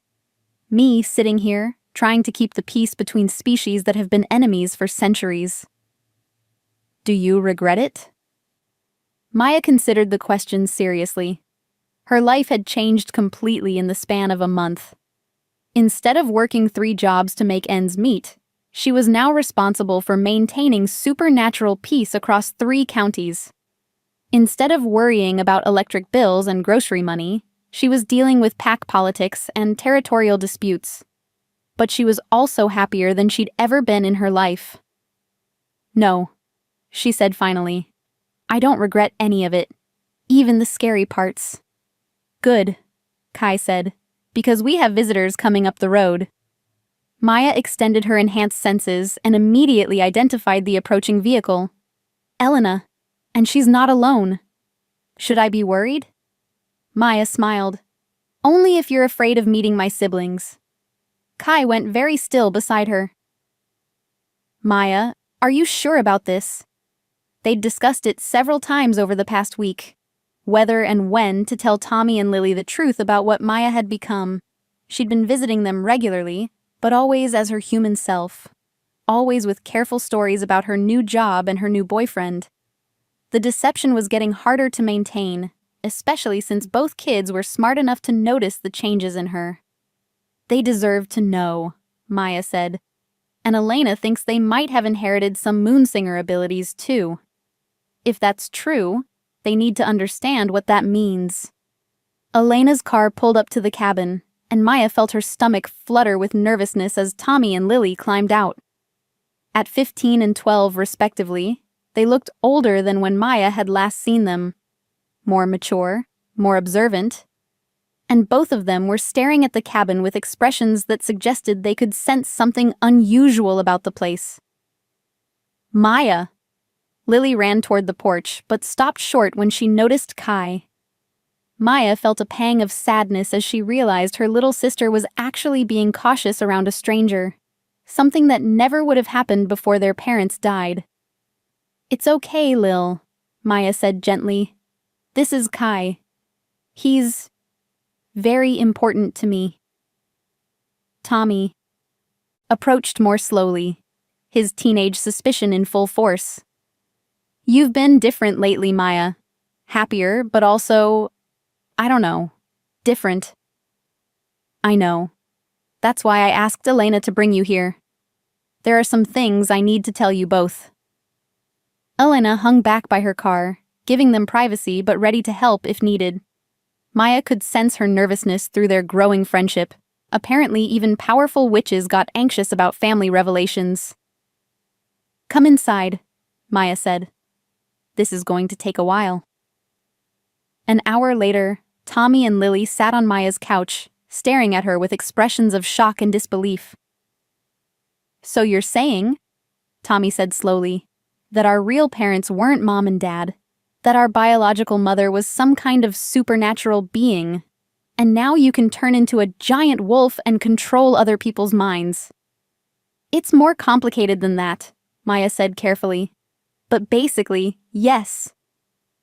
Lily had been quiet through most of Maya's explanation, but now she spoke up. Is that why I always know when storms are coming? And why I can tell when people are lying? Maya's heart clenched. Yes, sweetheart.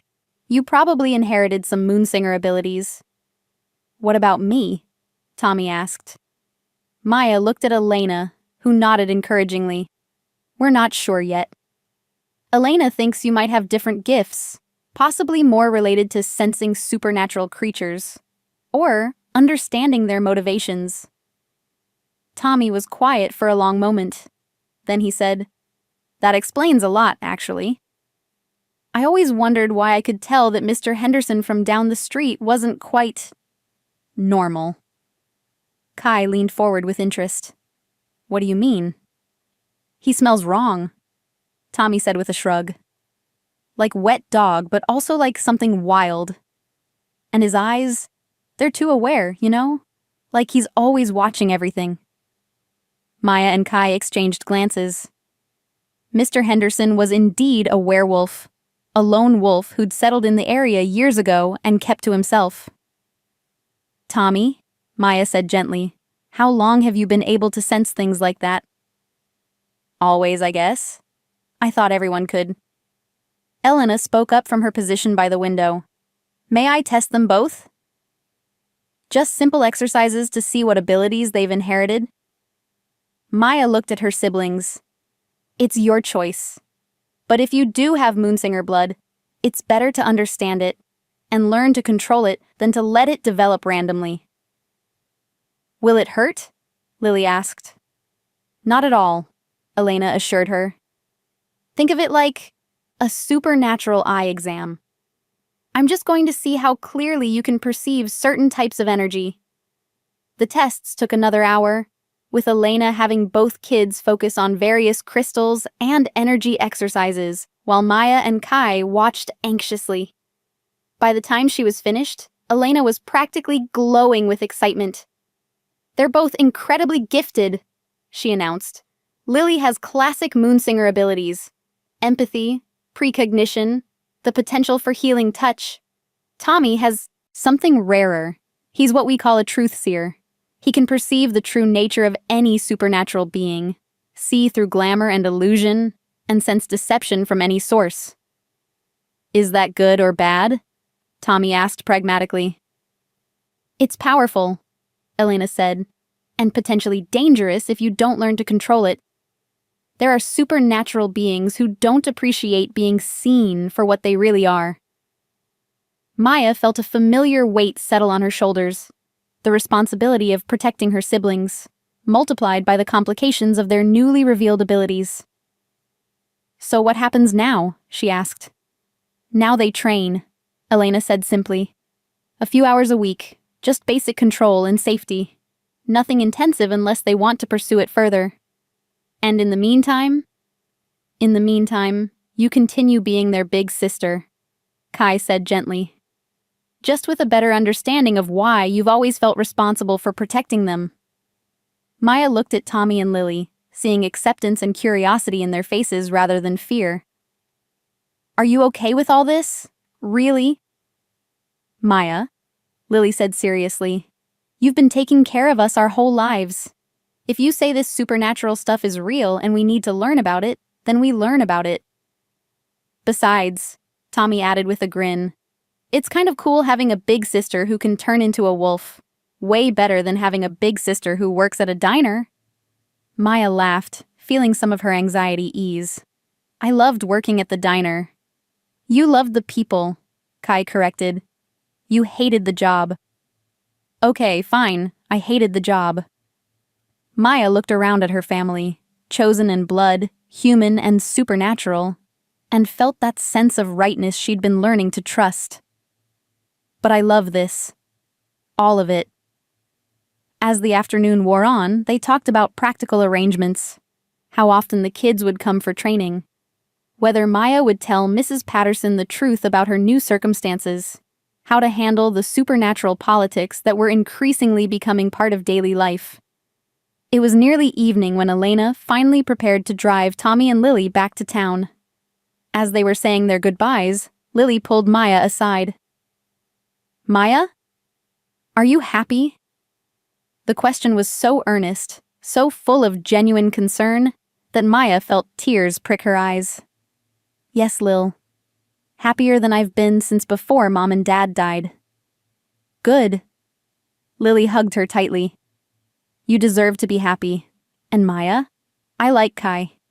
He makes you smile the way Dad used to make Mom smile." After Elena's car disappeared down the mountain road, Maya and Kai sat together on their porch swing, watching stars appear in the darkening sky. "That went well," Kai said. "Better than I hoped." Maya curled up against his side, savoring his warmth and strength. "They're going to be okay." "More than okay. With Elena's training and your protection, they'll be able to navigate the supernatural world safely." Maya was quiet for a moment, thinking about everything that had led them to this point. "Kai, do you ever wonder what would have happened if you hadn't walked into that diner that night?" "No," he said without hesitation. "Because it would have happened eventually, some other way. We were meant to find each other, Maya. Everything else was just timing." "You really believe that? In fate and destiny and all that?" Kai's arms tightened around her. "I believe in us, in the bond we've built and the life we're creating together. Whether you call that fate or luck or just good timing, it doesn't matter. What matters is that we're here." Maya lifted her face to look at him, seeing love and certainty in his amber eyes. "I love you," she said simply. "I love you too," he replied, and kissed her as the first stars appeared overhead. In the distance, Maya could sense the various supernatural communities settling into their evening routines, packs returning from hunts, covens gathering for ritual work, solitary creatures finding shelter for the night. All of them existing in the peace she and Kai had helped establish. It wasn't the life she'd planned, but it was the life she'd chosen. And for the first time since her parents died, Maya felt like she was exactly where she belonged. Chapter 8. Challenges and Choices. The letter arrived on a Tuesday morning, delivered by a raven that spoke in riddles and disappeared in a puff of smoke before Maya could ask any questions. "Well, that's not ominous at all," she muttered, turning the black envelope over in her hands. The paper felt expensive and old, sealed with red wax that bore an unfamiliar coat of arms. But it was the energy radiating from the letter that made Maya's newly enhanced senses recoil. Something cold, and ancient, and utterly ruthless.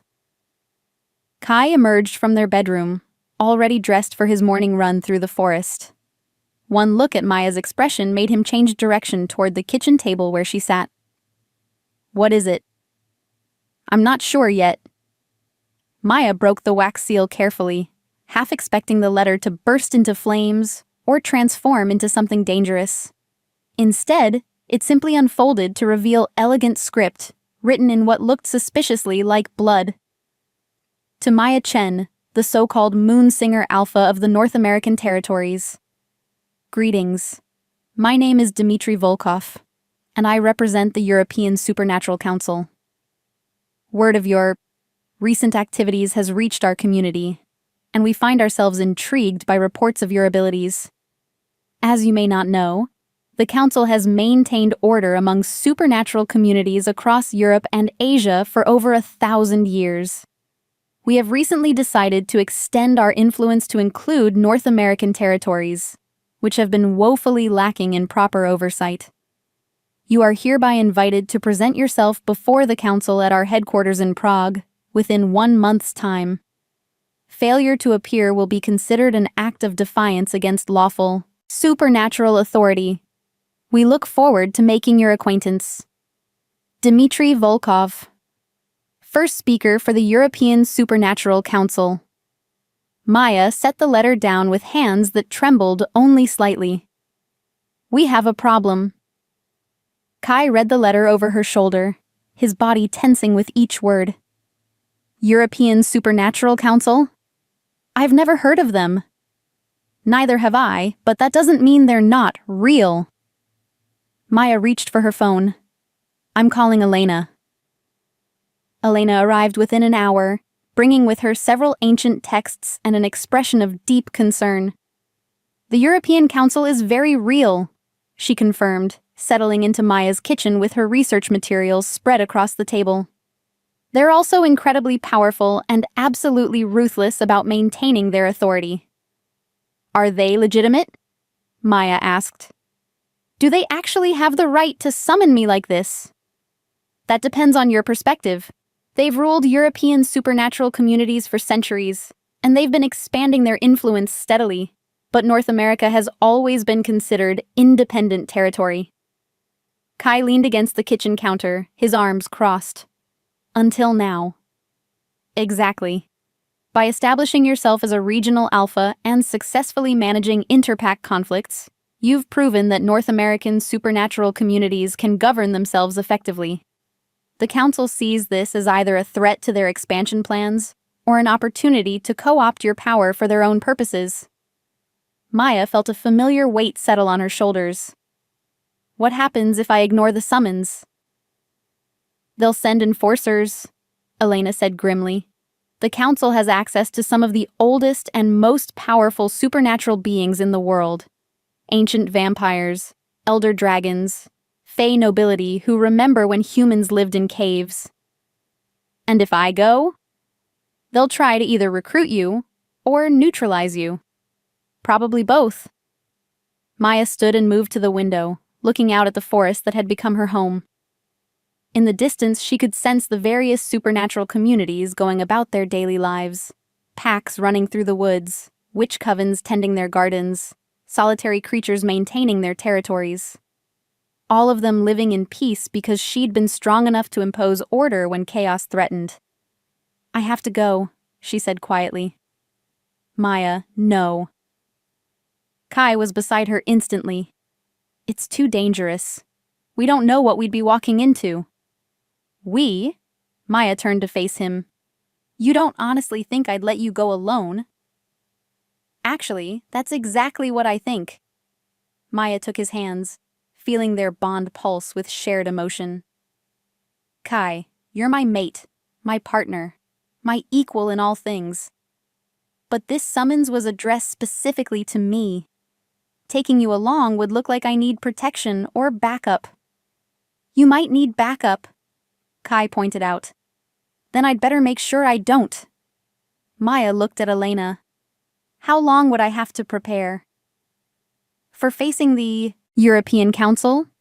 Years, ideally, but given the timeline. Elena consulted one of her texts. A month should be enough to teach you some advanced shielding techniques and political protocols. Assuming you survive the experience, it will mostly come down to raw power and force of personality. Which I have. Which you have in abundance, Elena agreed.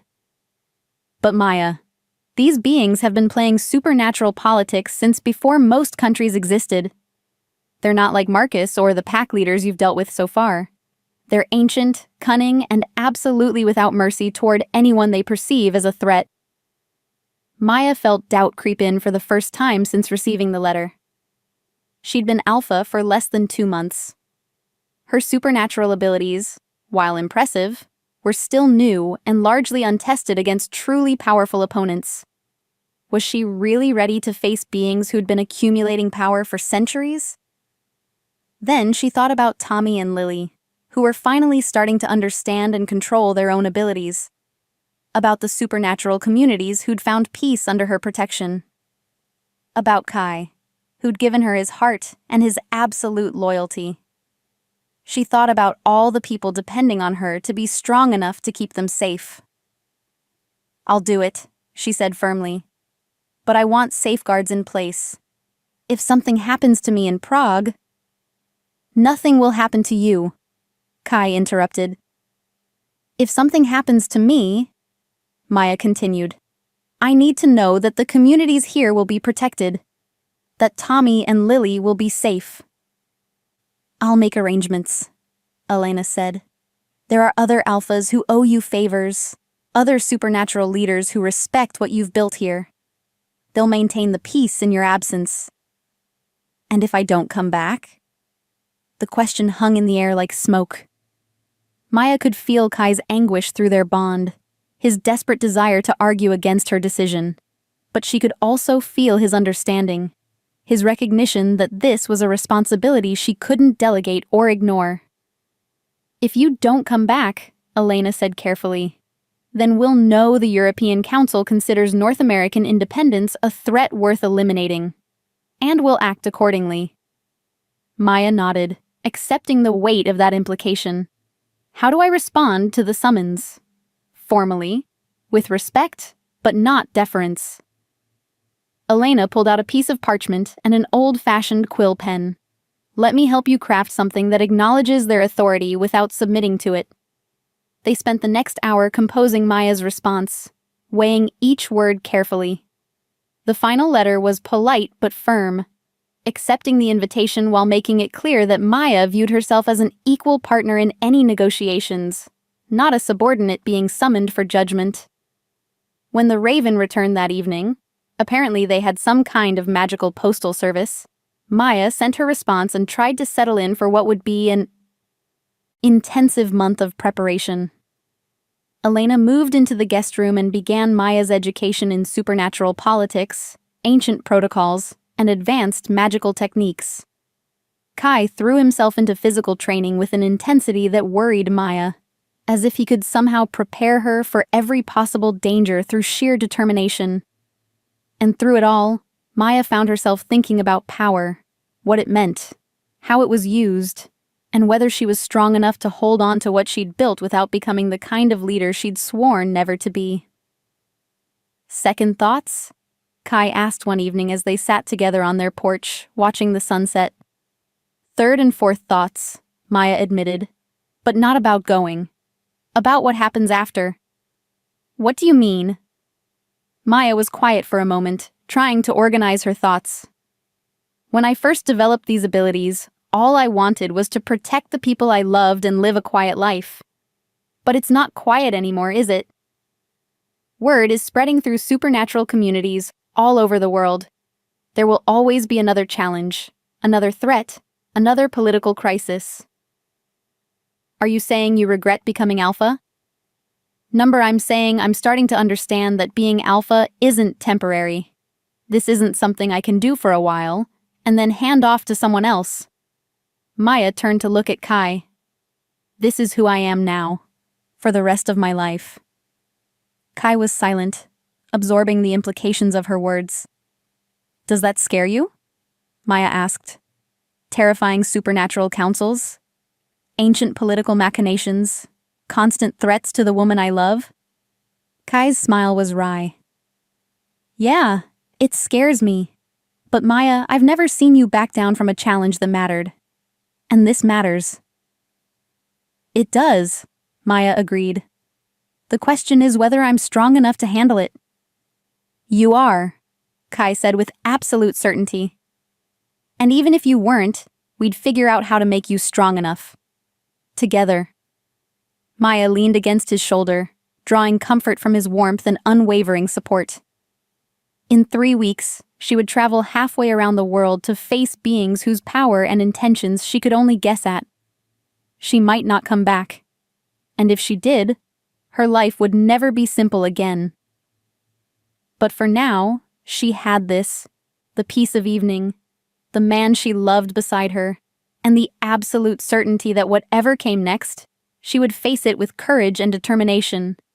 It would have to be enough. Chapter 9. The European Council Prague was not what Maya had expected.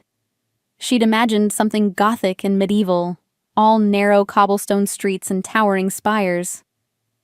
Instead, the city Elena's portal had delivered her to was a seamless blend of ancient and modern, with centuries-old architecture housing trendy cafes and boutique hotels. The portal itself had been an experience, stepping through a shimmering doorway in Elena's cottage and emerging in what appeared to be an abandoned church on the outskirts of Prague. Elena's European contact, a witch named Katarina, had been waiting with clothes appropriate for the climate and a briefing on local supernatural politics. The council meets in the old castle district, Katarina explained as they walked through streets that seemed to exist in multiple time periods simultaneously. But their real power base is underground, literally. Tunnels and chambers that predate the city by centuries. Maya adjusted the fitted jacket Elena had insisted she wear. The entire outfit was designed to project authority. A black suit that emphasized her height, jewelry that incorporated protective crystals, and boots that looked fashionable but were actually designed for fighting. She felt like she was wearing a costume, but Elena had been adamant that first impressions would be crucial. How many council members am I meeting with? 7. They represent the major supernatural species and power centers across Europe and Asia. Katarina's expression grew serious. Maya, I need you to understand something. These beings are old, not just decades or centuries. Some of them have been alive for millennia. They've seen empires rise and fall. They've survived wars, plagues, and every kind of political upheaval imaginable. And I'm 18 years old with supernatural abilities I've had for 2 months. Exactly. Which means they'll either underestimate you or consider you a threat that needs immediate elimination. Maya felt the familiar flutter of nerves in her stomach. Through her bond with Kai, she could sense his anxiety even across an ocean. He was currently pacing around their cabin, radiating protective fury at being left behind. I'm okay, she sent through their connection. Still breathing, still in one piece. Keep it that way, came his immediate response. And Maya? Remember that you've faced down 40 werewolves and won. These council members might be old, but you're not exactly helpless. The thought bolstered her confidence as they approached the castle complex. The building that housed the council chambers looked innocuous enough. a restored palace that might have been a museum or cultural center in the human world. But Maya's enhanced senses picked up layers of magical protection around the structure, wards and barriers that made Elena's cottage defenses look primitive by comparison. "Last chance to change your mind," Katerina said quietly. "Not happening." They were met at the entrance by a tall, pale man in an expensive suit who managed to look both perfectly modern and utterly ancient. When he smiled, Maya caught a glimpse of fangs. "Miss Chen," he said in accented English. "I am Victor, aide to First Speaker Volkov. You are precisely on time." "I try to be punctual." Victor's smile widened, and Maya realized he found her response amusing. "Indeed. Please, follow me." The interior of the building was exactly what Maya had expected. All marble floors and gilded fixtures, with portraits of stern-looking individuals lining the walls. But as they walked deeper into the structure, the architecture began to change. The hallways grew older, the stone darker, the air thick with the weight of centuries. "The modern sections are for show," Victor explained, noticing her attention. "The real business of the council takes place in chambers that were ancient when this city was founded." They descended a stone staircase that spiraled down into darkness. Emergency lighting had been installed along the walls, but it did little to dispel the sense that they were descending into something primordial and dangerous. Finally, Victor stopped before massive double doors carved with symbols Maya didn't recognize, but somehow understood represented power, authority, and judgment. "The council will see you now," Victor said, pushing open the doors. The chamber beyond was circular, with a domed ceiling that disappeared into shadows. 7 chairs were arranged in a semicircle, each occupied by a figure that radiated supernatural power so intense Maya had to resist the urge to step backward. "Maya Chen," said the man in the center chair, and Maya recognized the voice from her initial summons. Dmitry Volkov was tall and lean, with silver hair and eyes like chips of ice. "Welcome to Prague." "Thank you for the invitation," Maya replied, proud that her voice remained steady. "Please sit." Volkov gestured to a single chair facing the semicircle. "We have much to discuss." Maya took the offered seat, using the moment to assess the other council members. To Volkov's right sat a woman who might have been carved from marble, her beauty so perfect it was unsettling. "Vampire," Maya identified, possibly older than the city itself. Next to her was a man whose very presence made Maya's skin crawl. Something about him whispered of death and decay, though he looked perfectly normal. To Volkov's left was a woman whose pointed ears and ethereal beauty marked her as fey, though the cold calculation in her eyes suggested she was far from the whimsical fairy of human folklore.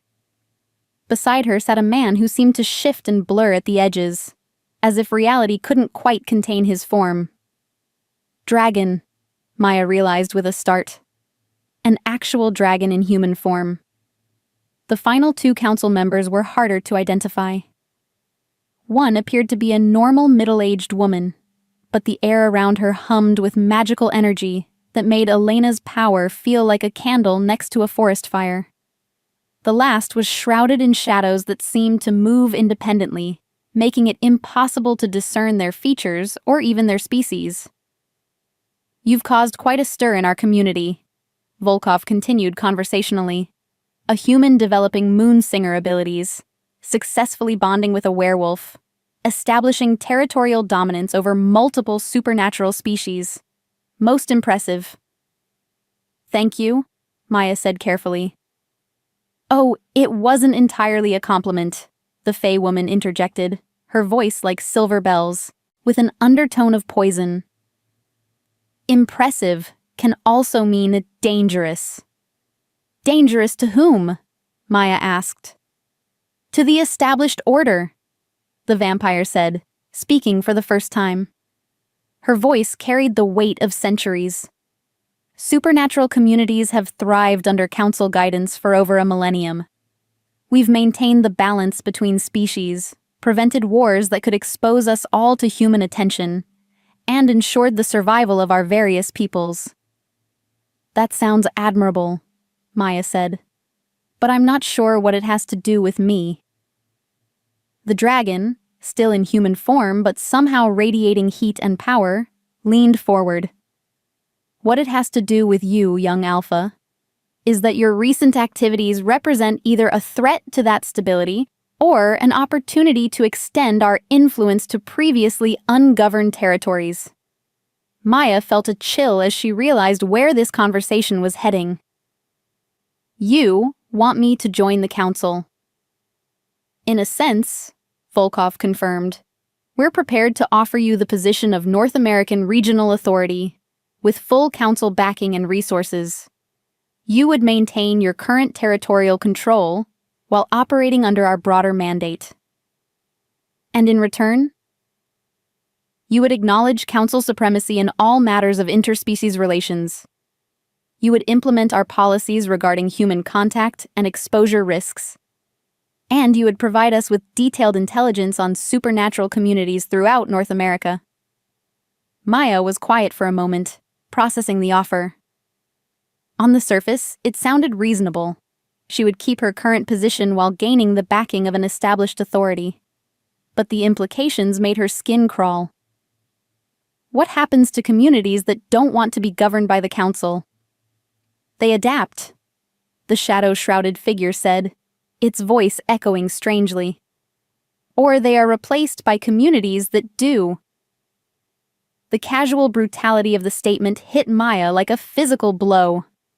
These beings were talking about genocide as if it were a minor administrative detail. And if I refuse your offer? Volkov's smile was sharp and cold.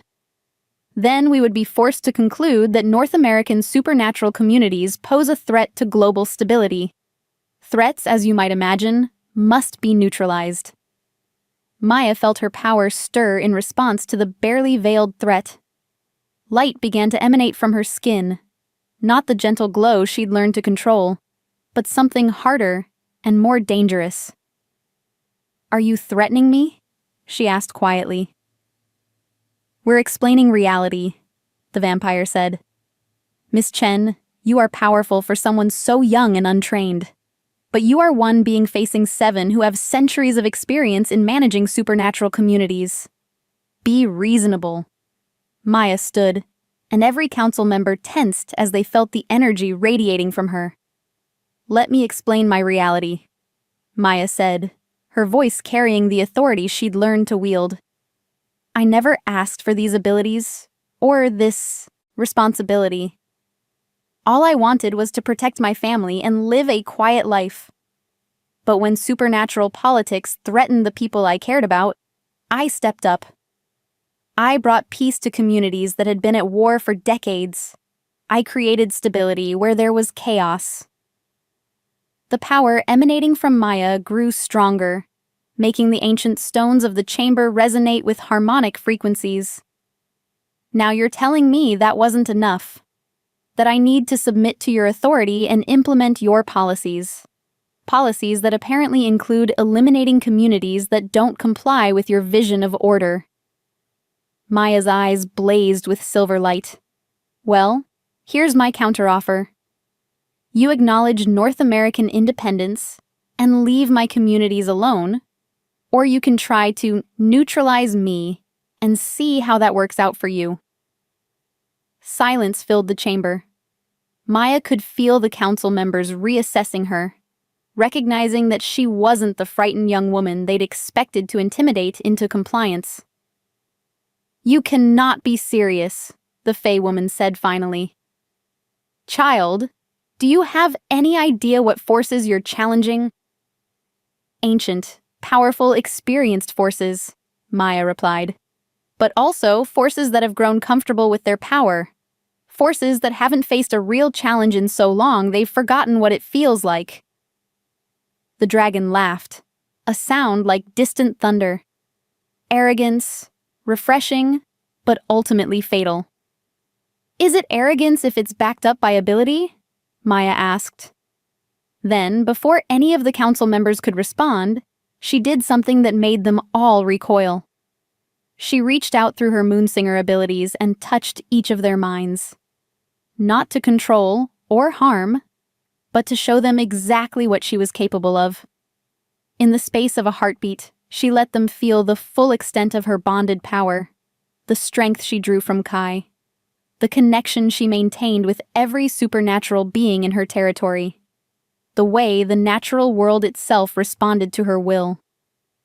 More importantly, she let them feel her absolute resolve, her willingness to fight and die for the communities under her protection, her complete lack of fear when facing beings who could crush her physically. The psychic contact lasted only seconds, but when Maya withdrew, several council members were breathing heavily. "Impossible," the vampire whispered. "Not impossible," Maya corrected. "Just unprecedented, which I suspect is what really bothers you about me." Volkov recovered his composure first. "You've made your position clear, Miss Chen, but I hope you understand the consequences of defying the council. I understand that you're used to smaller communities that can be bullied into compliance," Maya said. "But North America isn't a few scattered covens or isolated packs. We have dozens of established territories, thousands of supernatural beings, and allies you haven't even considered." "Such as?" Maya smiled. "The North American Council of Native Shamans, for starters. They've been managing supernatural communities on this continent for longer than your council has existed. The Guild of American Witches, the Pacific Coast Dragon Clans, the Great Lakes Fey Courts." She was bluffing about some of these alliances. She'd heard of these groups but had no formal relationships with them. But the uncertainty that flickered across several council members' faces told her the bluff was working. "You're painting a target on your back, young Alpha," the shadow figure warned. "I already had a target on my back the moment I refused to submit," Maya replied. "At least now we're all clear about where we stand." She turned toward the chamber doors, then paused and looked back at the council. "One more thing. If any of you decide to test North American defenses, remember this. I'm not just defending territory or politics. I'm defending family. People I love. Communities that have found peace under my protection." Her voice grew deadly quiet. "And I promise you, there is nothing more dangerous than someone fighting for the people they love." With that, Maya walked out of the chamber, leaving 7 of the most powerful supernatural beings in the world staring after her in shocked silence. Victor was waiting in the corridor outside, his expression unreadable. "That," he said quietly, "was either the bravest or most foolish thing I've witnessed in 3 centuries. "Probably both," Maya admitted. "The council will not forget this insult." "I'm counting on it." Maya looked at the vampire who'd served as her escort. "Victor, can I ask you something?" "Of course. How long have you served the council?" "Nearly 400 years." "And in all that time, have you ever seen them bring peace to a community? Actually solve problems instead of just imposing their will through force?" Victor was quiet for a long moment. "Miss Chen, the council maintains order. Sometimes that requires difficult decisions." "That's not an answer." "No," Victor said finally. "It's not." As they walked back through the ancient corridors toward the modern world above, Maya felt her phone buzz with messages from Kai. His anxiety was bleeding through their bond, and she realized she needed to get home before he did something reckless like trying to mount a rescue mission. "Victor," she said as they reached the building's main entrance, "tell me something honestly. Do you think the council will really try to move against North American communities?" The vampire studied her face carefully. "Miss Chen, in my 4 centuries of service, I have never seen the council back down from a direct challenge to their authority. They will come for you, and when they do, they will bring forces you cannot imagine." Then it's a good thing I have 3 weeks to prepare, Maya said. Victor's expression grew puzzled. 3 weeks? That's how long it will take word of this meeting to spread through supernatural communities worldwide. How long it will take potential allies to decide whether they want to support the Council's expansion or North American independence. Maya smiled grimly. And how long it will take the Council to decide whether I was bluffing about those alliances. And were you? Ask me again in 3 weeks. With that, Maya stepped through Katarina's portal and returned home to a mate who was pacing a hole in their living room floor and a future that had just become infinitely more complicated. But as Kai's arms closed around her and their bond flared with shared relief, Maya felt something settle into place in her chest. She'd made her choice. She'd drawn her line in the sand. Now they would see who was strong enough to defend it. Chapter 10. War clouds gather. Maya had been home from Prague for exactly 48 hours when the first refugee arrived. She was working in her garden, something Elena had suggested for grounding her energy after the confrontation with the Council, when her enhanced senses picked up an unfamiliar presence approaching through the forest. Not threatening exactly, but desperate in a way that made Maya's protective instincts flare to life. "Kai," she called, not turning from the herbs she was tending. He appeared from the cabin within seconds, moving with the fluid grace that meant he was ready for trouble. "What is it?" "Company. Someone alone, exhausted and scared." Maya straightened, brushing dirt from her hands. Not hostile, but definitely running from something. The someone turned out to be a young woman who looked barely older than Maya herself, with dark hair and the kind of ethereal beauty that marked her as fae. But unlike the cold calculation Maya had seen in the Council members' eyes, this woman's expression was haunted and desperate. "Please," she gasped, stumbling into their clearing. "I need sanctuary. They're coming." Maya moved toward her, noting the way the woman flinched from sudden movements. "Who's coming?" "Council enforcers. They're systematically destroying any community that might support you." The Fey woman's voice broke. "My grove. Everyone I knew? They're gone." Maya felt cold settle in her stomach. "How many?" 43 Fey in my grove alone. But it's not just us. Word is spreading through the supernatural underground. They're hitting covens in Germany, packed territories in Scandinavia, dragon roosts in the mountains of Eastern Europe. Tears streamed down the woman's face. Anyone who might have ties to North American communities. Anyone who might choose independence over Council rule. Kai moved to Maya's side, his presence steadying her as rage and grief warred in her chest. Through their bond, she could feel his own fury, controlled but absolute. "What's your name?" Maya asked gently. "Lyra. I was the Grove's liaison to other Fey courts." The woman swayed on her feet, and Maya realized she was running on adrenaline and determination alone. "Come inside. We'll get you fed and rested, and then you can tell us everything." 2 hours later, after Lyra had eaten and recovered enough to speak coherently, Maya had a much clearer picture of what the Council's response to her defiance looked like. It was systematic, brutal, and designed to send a very clear message to anyone considering supporting North American independence. "They're not just killing leaders," Lyra explained, her hands wrapped around a mug of Elena's healing tea. "They're eliminating entire communities. No witnesses, no survivors to spread word of what really happened." "Except you," Kai observed. Lyra's smile was bitter. "I'm good at hiding. And at running. But I won't be the only survivor. There will be others who escaped, who saw what happened. The question is whether any of them will be brave enough to seek sanctuary here." Maya looked out the cabin window at the forest that had become her domain. Somewhere out there, supernatural beings were dying because she'd refused to submit to the Council's authority. Communities were being destroyed because she'd chosen defiance over compliance. "How many, do you think?" she asked. "How many refugees might make it here?"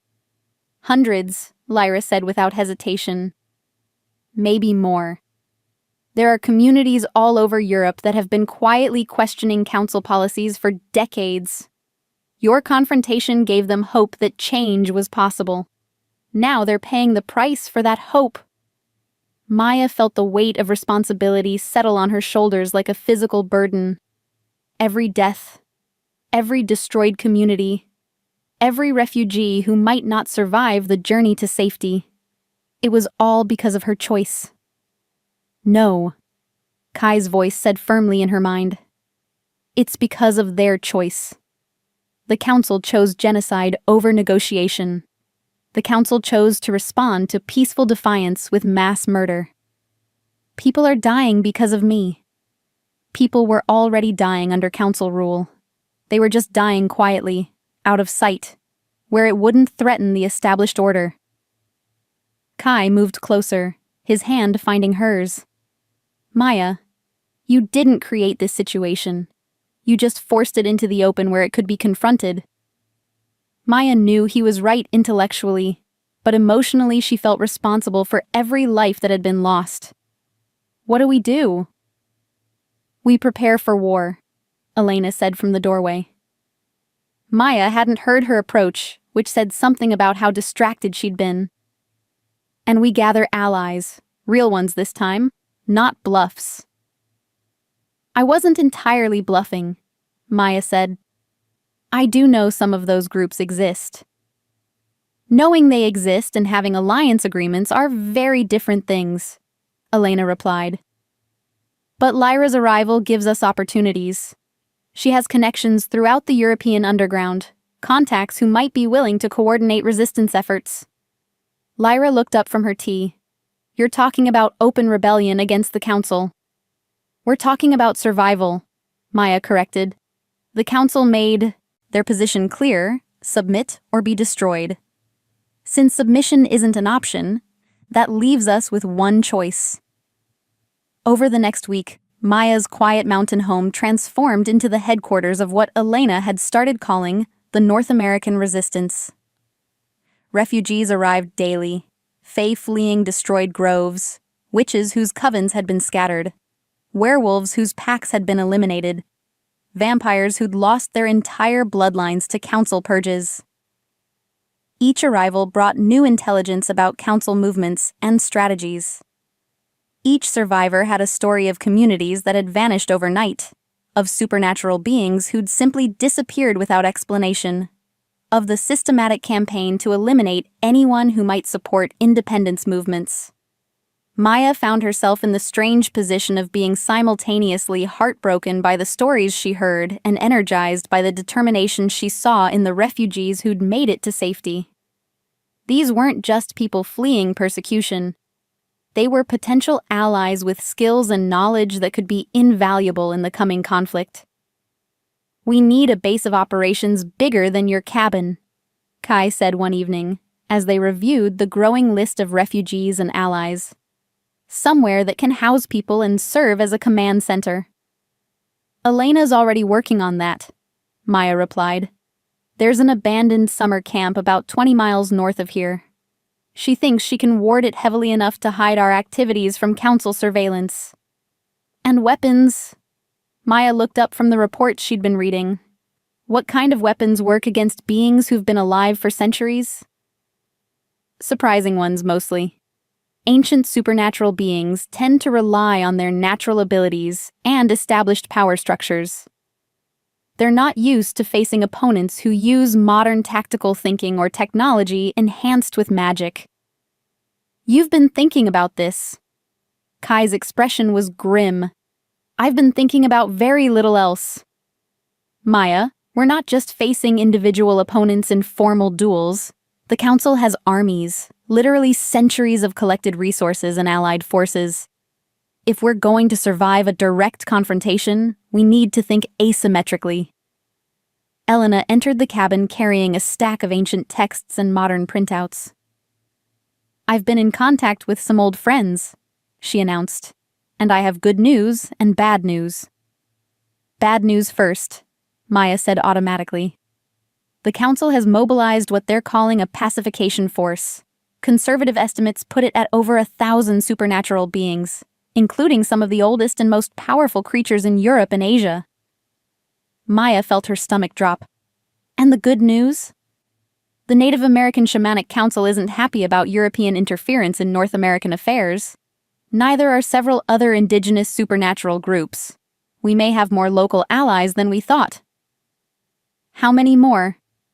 "Enough to make the council reconsider a direct assault, if we can coordinate properly."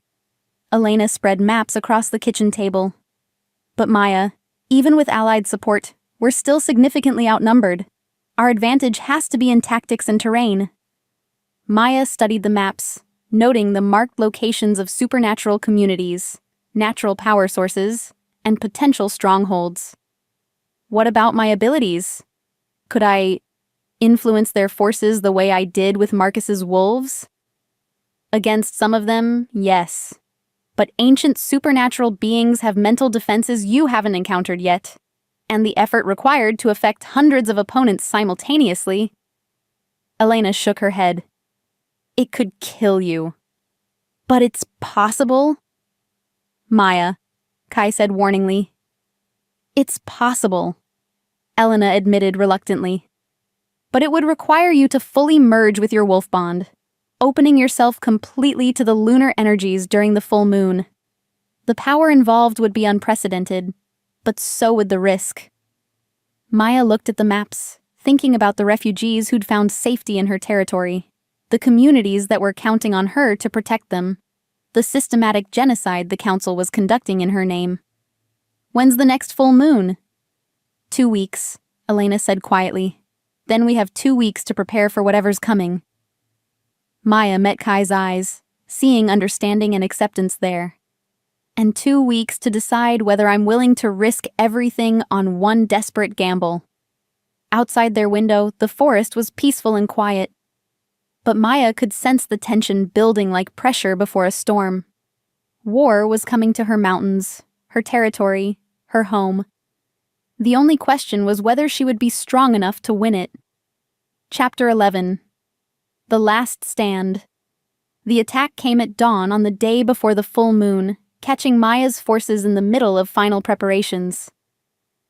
Maya was reviewing defensive positions with Kai and Elena when her enhanced senses detected the first wave of council forces moving through the forest.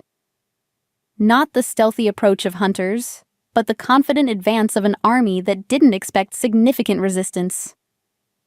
"How many?" Kai asked, reading the tension in her posture. Maya closed her eyes, extending her awareness as far as it would reach. What she sensed made her blood run cold. "Over 800. And they're not just council forces. There are human mercenaries too, enhanced with magical protections." She opened her eyes to meet Elena's grim expression. "They're planning a complete extermination. No survivors, no witnesses." "Then we make our stand here," Elena said simply. The abandoned summer camp Elena had chosen as their base had been transformed over the past 2 weeks into a fortress bristling with magical defenses. Wards layered on wards, protection circles powered by ley lines, and weapon caches that combined ancient artifacts with modern technology. More importantly, it housed nearly 300 refugees who'd found their way to Maya's territory, plus the allied forces that had answered her call for support. Native American shamans, independent witch covens, several smaller werewolf packs, and even a few vampires who'd grown tired of council rule. "Signal the evacuation of non-combatants," Maya ordered. "Everyone who can't or won't fight needs to reach the secondary shelters within the hour." "Maya," came a voice from behind her, and she turned to see Lyra approaching with a grim expression. "There's something else. I've been monitoring council communications, and they've got a specific target priority." "Let me guess. Me. You, Elena, and Kai. They want the 3 of you taken alive if possible." Lyra's voice dropped to a whisper. There are rumors about something called a Dominion ritual. If they can capture a bonded moonsinger, they believe they can use your power to establish permanent control over all North American supernatural communities. Maya felt ice settle in her veins. The idea of her abilities being used to enslave the very communities she'd fought to protect was worse than any physical torture the council might devise. Then we make sure they don't take me alive, she said quietly. Maya, no, Kai said immediately. We're not at that point yet.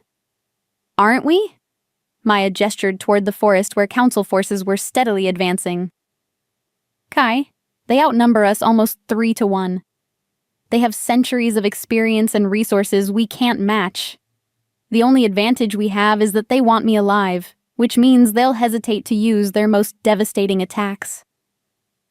There's another option, Elena said slowly. Something I didn't mention before because it's unprecedented. Maya turned to face her mentor. What kind of option? A true alpha challenge. Single combat between you and the council's champion, with the winner taking dominance over both forces. Elena's expression was troubled. It's ancient law, older than the council itself. Even they couldn't refuse if it were formally invoked. Who would their champion be? Volkov himself, most likely. He's not just the council's first speaker, he's also their most powerful warrior. Elena met Maya's eyes. Maya, he's over 2,000 years old. He's survived every supernatural conflict in European history. He didn't reach his position through politics alone. Maya felt Kai's alarm through their bond, along with his absolute determination to fight beside her regardless of the odds. Could I win? Elena was quiet for a long moment. With the full moon tomorrow night, and the complete merger of your bond with Kai, it's possible. But Maya, win or lose, the challenge would likely kill you.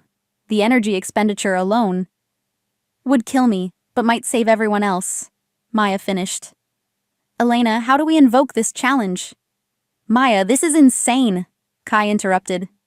Even if you somehow managed to defeat Volkov, the council would never honor the agreement. They'd just send more forces. Not necessarily, Lyra said thoughtfully. Council law is binding, even on the council itself.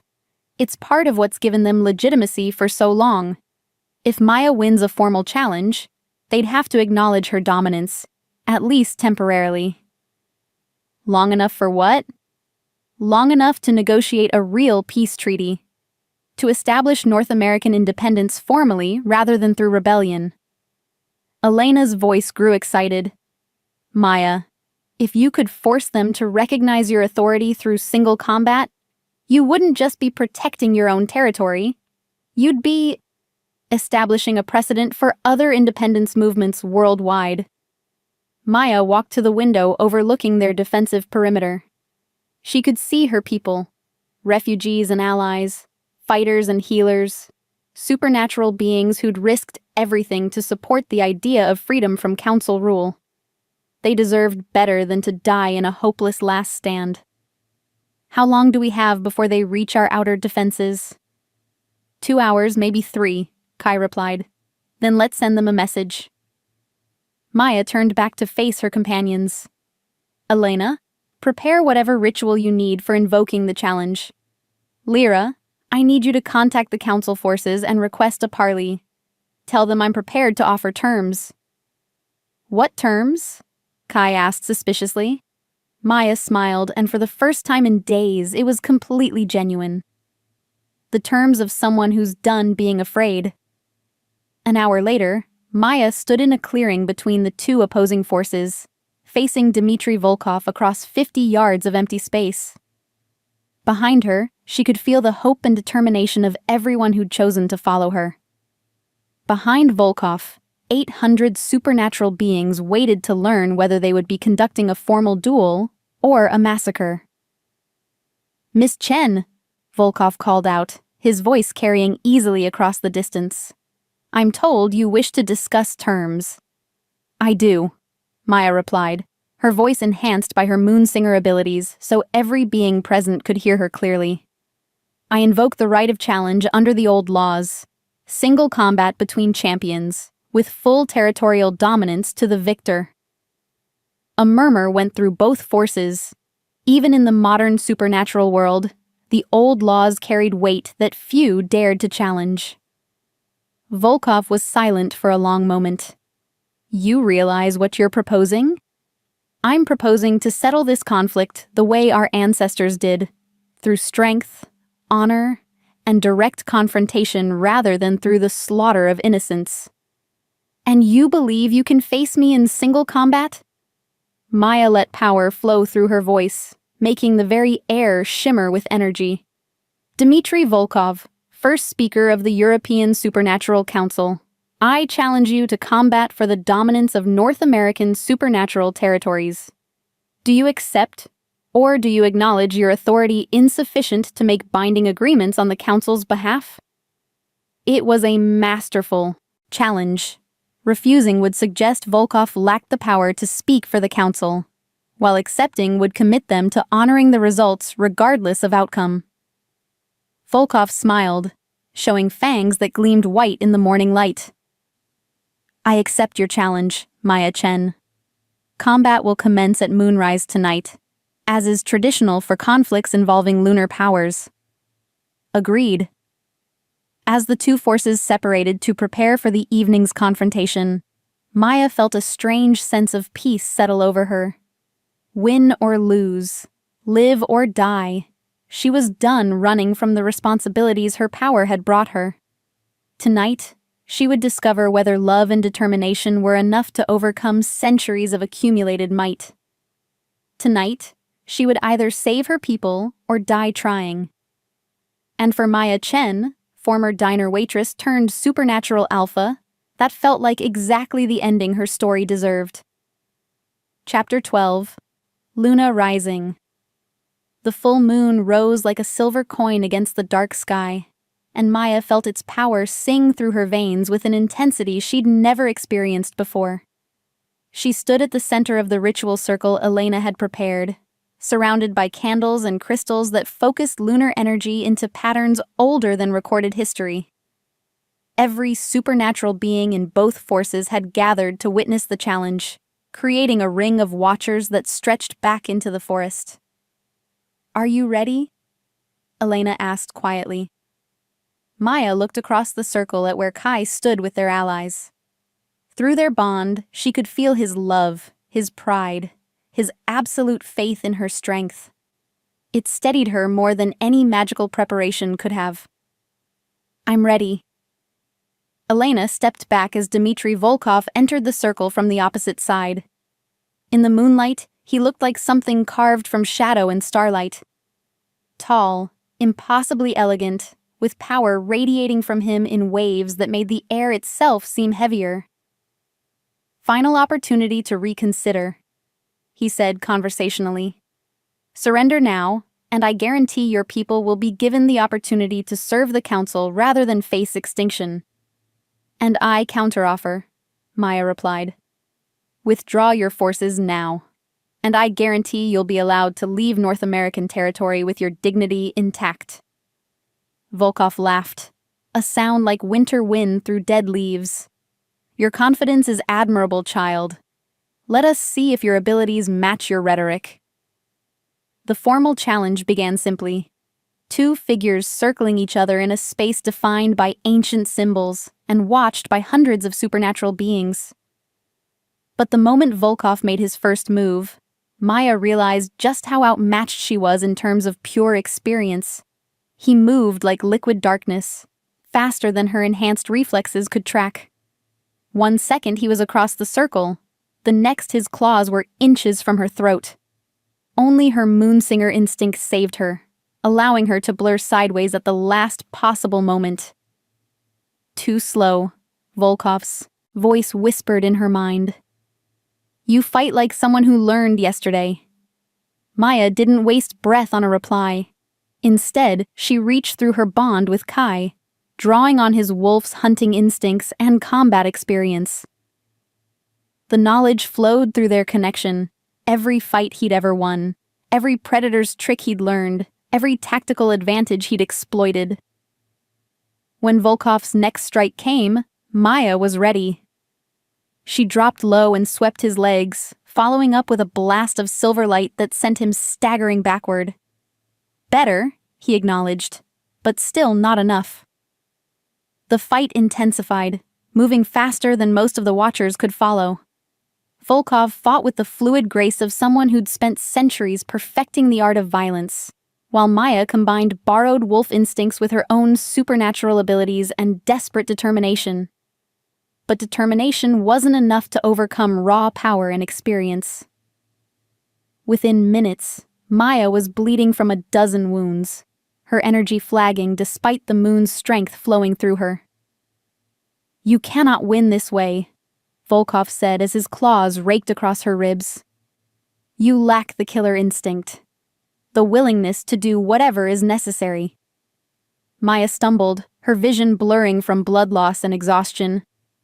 Around the circle, she could sense her people's growing despair as they watched their champion being systematically dismantled. "Kai," she called through their bond. "I need everything I have," he replied immediately. "Take it all." The bond between them flared to life with an intensity that made the very air around Maya shimmer. But instead of just drawing on Kai's strength and knowledge, Maya felt something deeper opening. The connection Elena had told her was possible, but had warned against attempting. A complete merger. Maya's consciousness expanded beyond her own body to encompass Kai's as well.